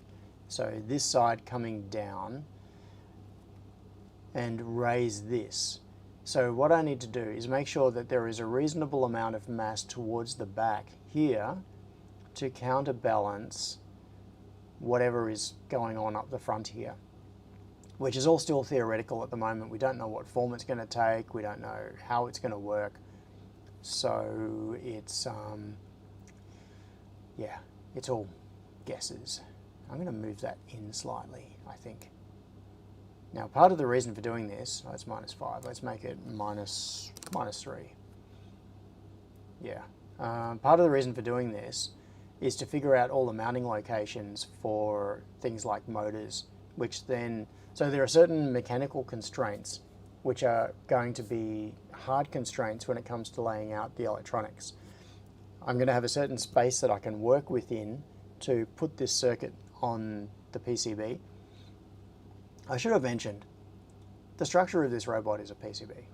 Maybe, that was probably super obvious already, but yeah, I thought I should mention that. Okay, so we have the main PCB body of the robot with the wheels attached to it, and there will be components mounted on this, including the ESP32 cam at the front here, which is going to be looking forwards.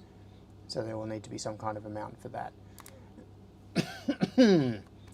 So let's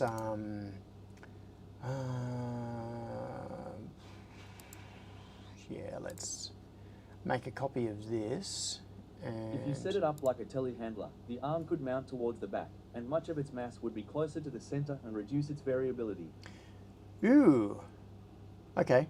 If you set it up like a telehandler. So my volume was turned down a little bit then, which means you probably didn't hear Crispian's comment, which was, if you set it up like a telehandler, the arm could mount towards the back and much of its mass would be closer to the center and reduce its variability. Yeah, okay. That is interesting. Yeah, the geometry of telehandlers is interesting. It means the arm is, it would need to be a lot longer, which could then potentially put more load on servos and things. I want to rotate it around. Oh, this is going to be annoying, isn't it? Yes, it is. Okay, I'm going to rotate it around that axis, but then that means I've got to rotate it around this axis to re-flatten it. And that, oh, it hasn't offset it that way. Oh, that's all right. That's less of a disaster than I was anticipating. And now I'll bring it out to here, another millimeter, I think. So bring it out to 44 millimeters. That's it. That'll do. That's the ticket. Okay. Yeah, so we've got the wheels fairly forwards towards the front. Oh, and for those who don't know what a telehandler looks like, yeah, they're cool devices. Hang on, I'm just going to pull up pictures of a telehandler. No, I do not want the AI overview. I just want a picture. Images, these things. So you can see it's a little bit like a forklift in some ways, in that it's got the tines and it's got this structure on the front, but instead of being mounted on vertical rails at the front of the vehicle and able to move just in the Z-axis, it is on an arm which is mounted all the way at the back, which means that you can do, you can do high lift because this can extend. So what you can do is that in this particular case, this example, you can see that the mass that's being lifted is not actually moving forward from the body. It is being moved up, but it gives you a very wide range of operation. So you can lift things very high, much higher than a forklift, without needing the vertical, because this boom is doing the lifting. You don't need the vertical structure like on a forklift that is high enough to reach up to that point, because that would just be ridiculously high. You wouldn't have any clearance if you're trying to drive the thing around. So yeah, telehandlers are kind of like super forklifts.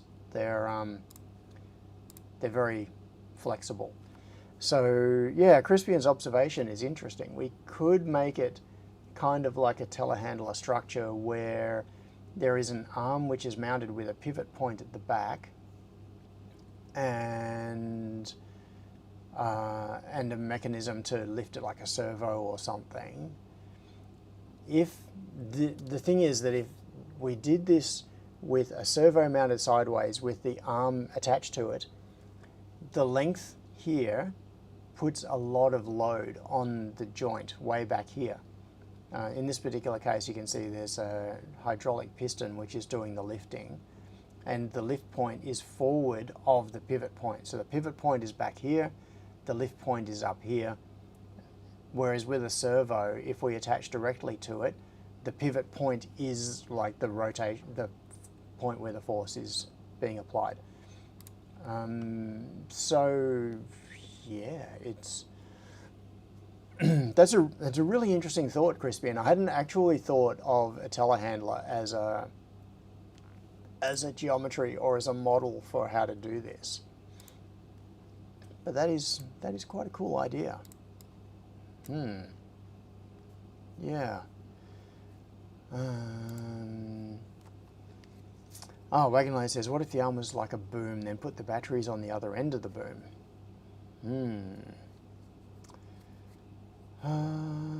Yeah. Thicker part of the arm would be at the back. Yeah, so potentially a slimmer rectangular 2S lipo, shifts the battery weight in opposite directions, the arm. Some interesting ideas here. Yes. Now, okay, so one of the considerations, this is thinking ahead, this is not actually what we need to be doing right now, but so step one is just to do a mobile base, some kind of a platform that can drive around and be directed by the machine learning model, and then we're going to add an arm down the track, but the arm is probably going to be a secondary design, and also it needs to be removable so that there can be different types of add-ons. This platform is just a starting point. This is a base that can then have other things added onto it. Lunch in 5 minutes. Oh yes.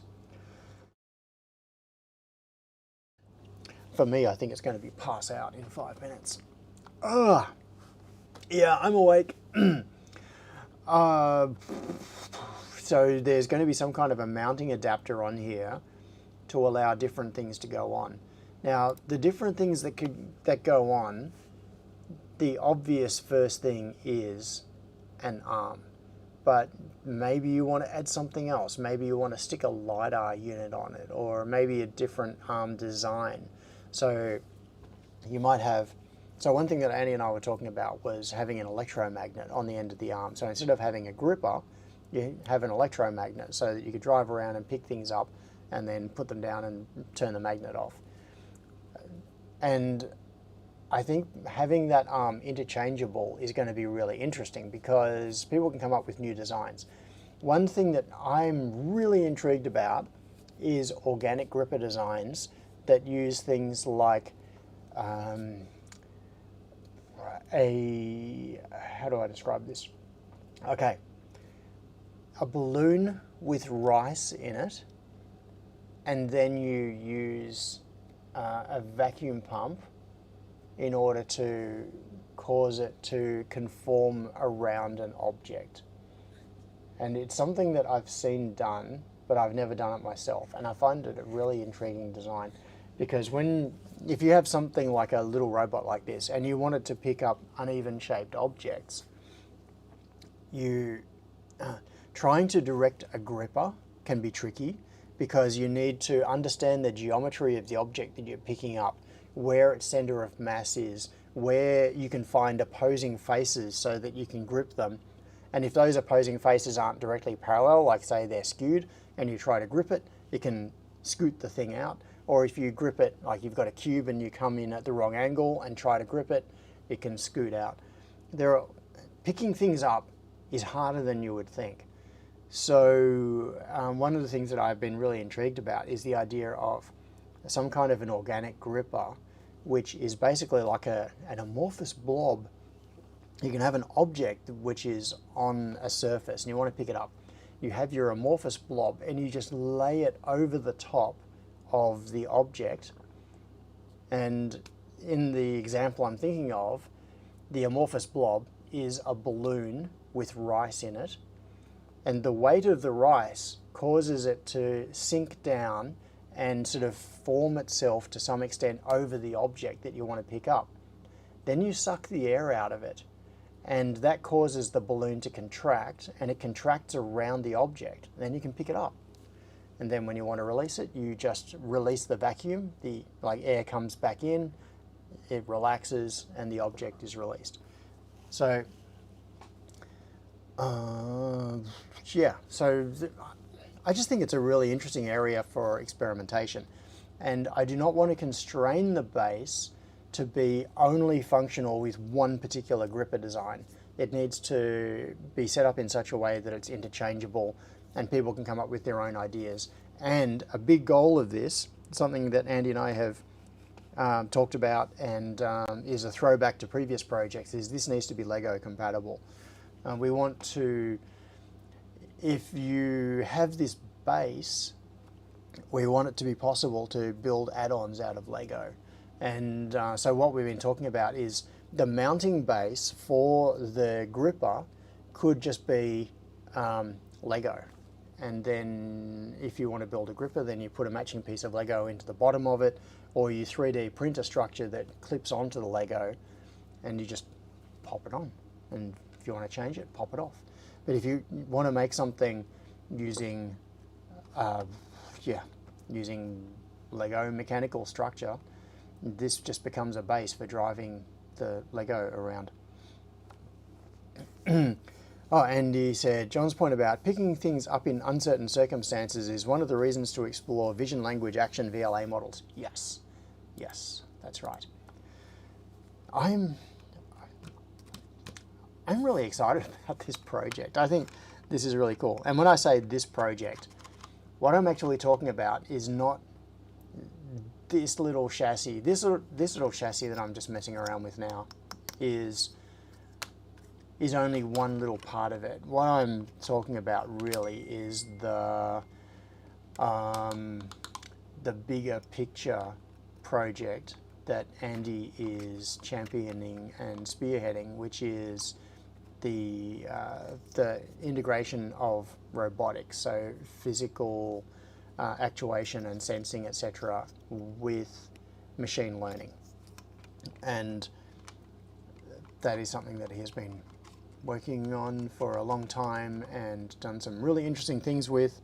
And also, okay, so here's a little, I can't remember if I've actually promoted this or not, but there is, I've mentioned it in the past for sure.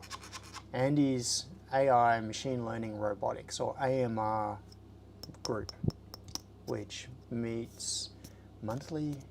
And yeah, if anybody's interested in this sort of stuff, you really, really should come along. It's cool. Ooh, Simon says, hoping that my Lego McLaren gets delivered this week. Would be cool to turn it into a remote control vehicle. Yeah. Yeah. So,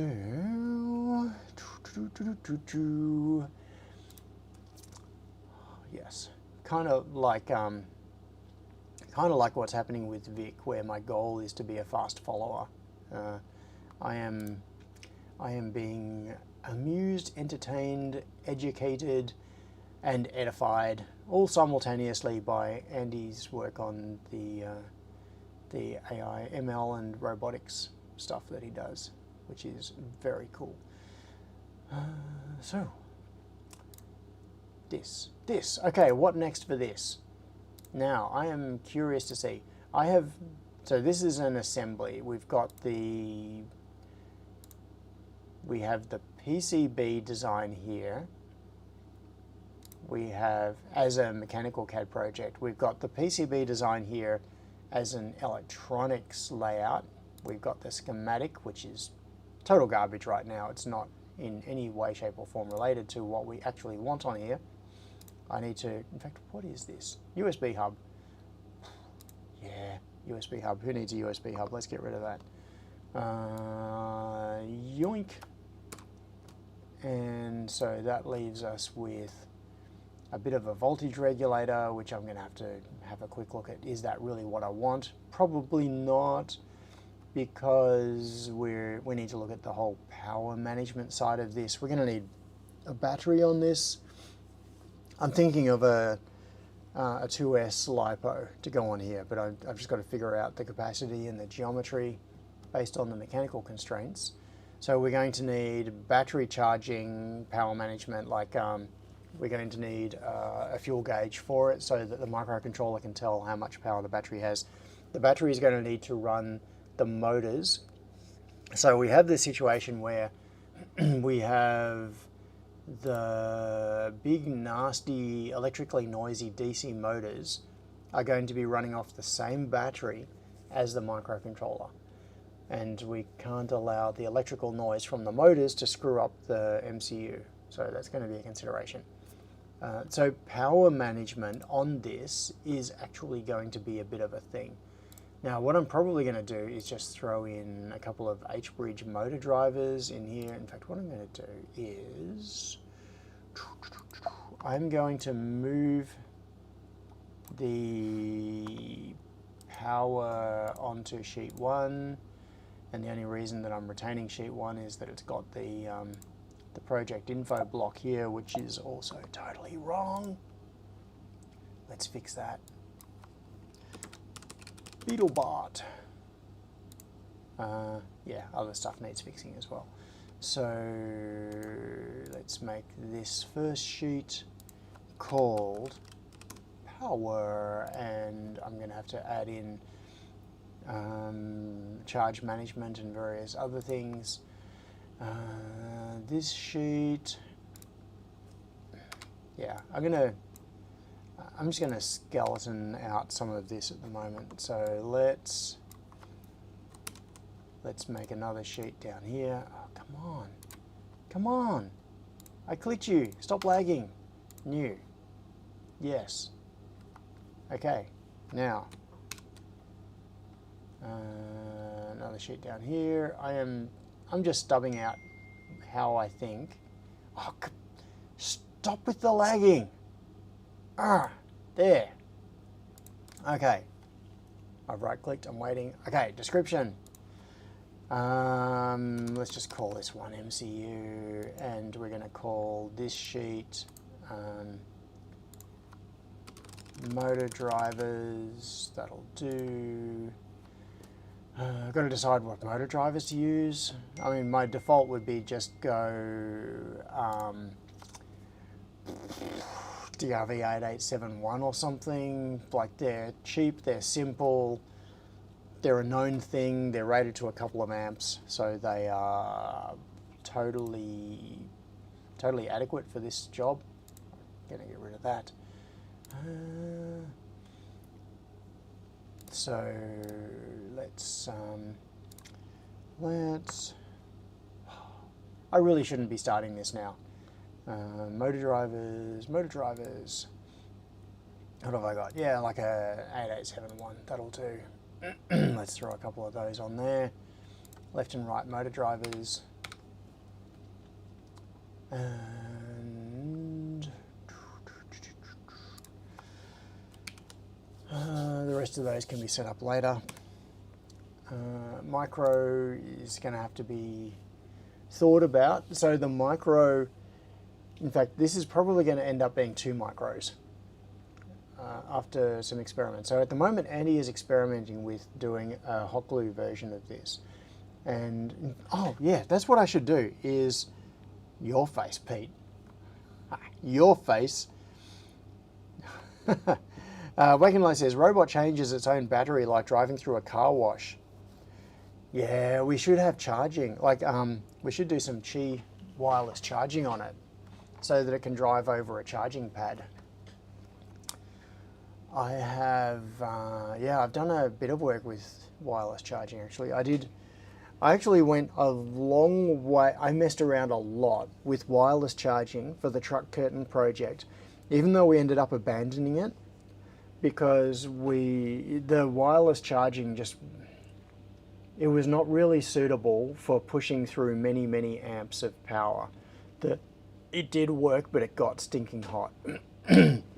So I have quite a few different wireless charging devices, coils, like receiver circuits, transmitter circuits, all that sort of stuff. I've got all of that, both the Qi compatible stuff and also non-Qi compatible, just driving a carrier into a coil to dump the energy into it, and then a circuit that pulls the energy back out again at the other end with no negotiation or anything like that, which is done as part of the Qi standard.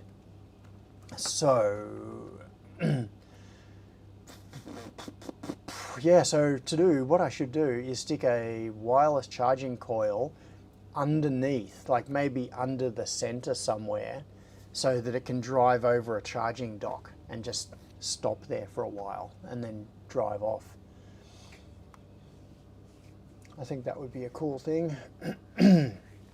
Yeah, we ended up going to mechanical contacts just because we needed to dump many, many amps of power into the batteries while we were charging them, coming off the truck power supply. So, what am I doing? Okay, that's right. I am really losing the plot. I'm gonna subject you to this. I'm really sorry. I'm really, really sorry. But I've got to do that while I pull up messages. Where is messages? Where did you go? Messages, there, here. Okay. I'm gonna pull up a couple of pictures. There, now we can come back to here because I can bring up Astra. Here we go, there's Astra. Why didn't that resize? What? Preview is, okay, I've got to pre-resize it, bring it onto this monitor and then re-resize it. Okay, so this handsome little puppy here is showing you this. So this is a LoliBot, but it has been modified with a very important addition. So what you can see on the front here, this is an ESP32 cam that has been attached to the front, just behind where the little wheel kicker thing used to be, in between the line here. So that is a camera connected to an ESP32, which can then stream frames of video back over Wi-Fi. And you can see that there is another processor here. This is also an ESP32, but it's an original ESP32 on a Lolan, which is why this is called a LoliBot.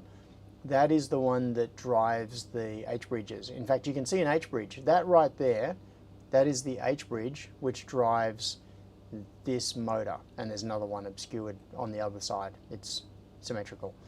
So this is the MCU that is driving the chassis and doing motion stuff, and there's an IMU over there. This one is the one that is capturing video to send it back to the VLA or whatever machine learning magic Andy is doing, so that this can move around based on the video and what it sees. So there are some other views here. There is this one, so this is just a more side-on view, and there you can see that the camera has just been hot glued in place here, and the battery is, in this view you can see the battery is popped out. It's not fully inserted, it's just sitting on top of the thing there, counterbalancing it. And a bit more of the connection. So these are connections coming, come on, zoom. Yeah, connections going through to, well, I think those might actually be going to the sensor, not to the Lolan. I'm not sure, I can't remember. I don't know if those are ones that Andy added or if they are, yes, they must be ones Andy added. I see. So this cable here is coming up to bring power to the ESP32 cam, and the cable goes down underneath. Okay. Peter is telling me to Don't think ID really trust that battery. get a... How would you not trust a battery that promises fire? It is a thing of beauty. I trust that there is fire in this battery. You know, the funny thing is that Trustfire as a brand is actually like it is probably one of the better ones.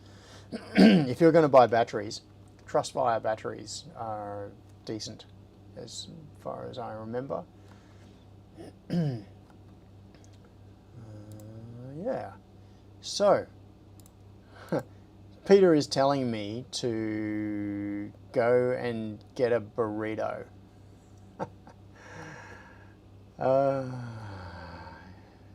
He says, go home, John, or go get a burrito. I don't know.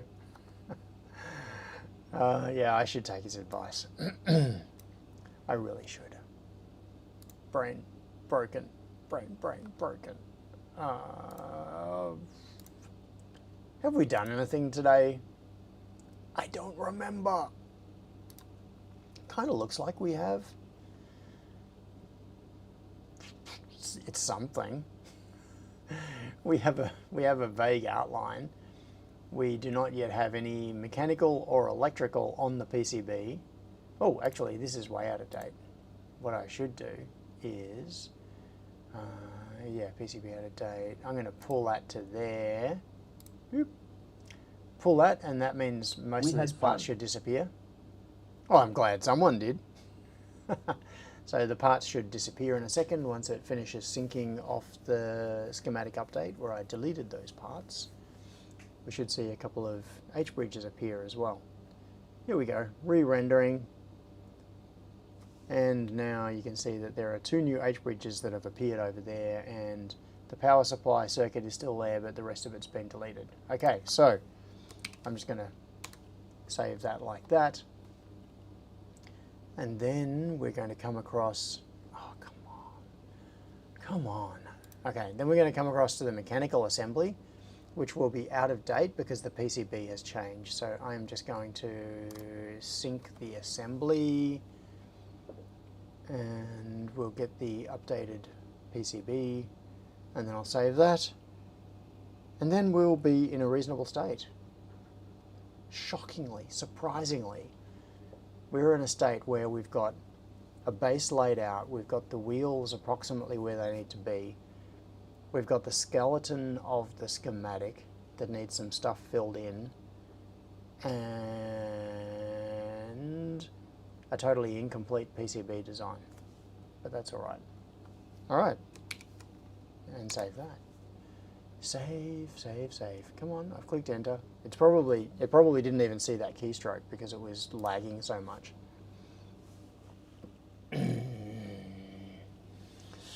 Yes, I need to fix this.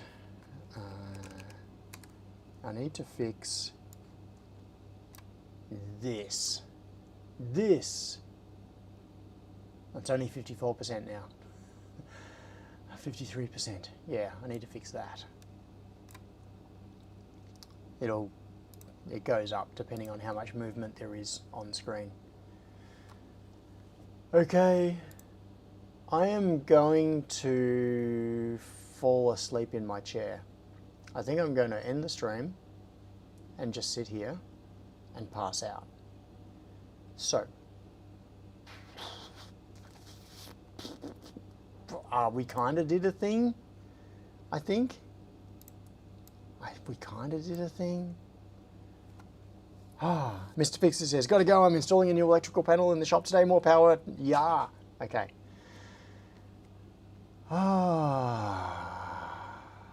Yeah. Oh, Stephen says, are you still on the original M1 Mini? No, this is an M2 Mini. Oh, Simon says, maybe you should do a random midweek live stream one evening to get your OBS stuff sorted.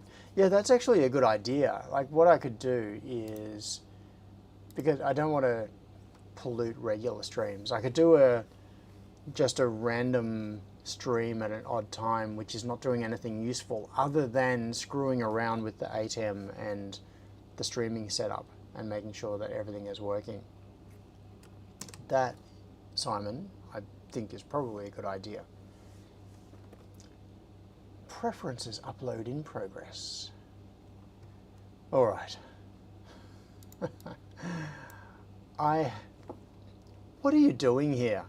I have no idea what the hell people come along to these streams for. It baffles me. So, chicken pasta, okay? Henrik is trying to make me hungry again. Hungrier. Yeah, or do a private unlisted stream and link it in your Discord. Yeah, that's a good way of doing it. So that if anybody wants to come along and watch the stream and watch me suffer as I play around with ATEM configuration, Chillin' pasta. then they can. But nobody else will get notified. Skip this version and don't ask me again until It's all your fault. next Sunday. Yeah. It is all my fault.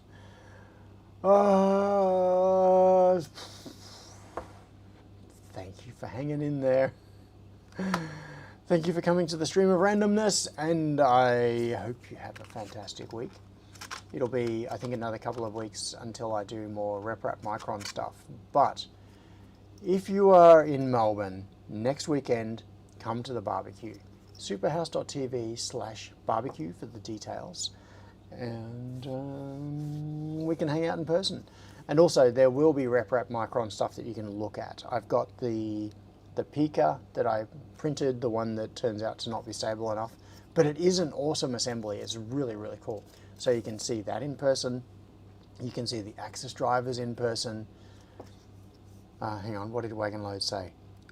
Superhouse TV, look at my last comment. Where is Wagon Loads' last comment? Scrolling up, scrolling up. Uru. I've got where is it? Hang on. Why can't I scroll? There. Okay, where's Wagon Loads? Oh, okay. So, Wagon Load says, my concept is a desert rovers that network with charging stations 12 miles apart. When they get to the charging station, it swaps batteries in less than a minute and keeps on going.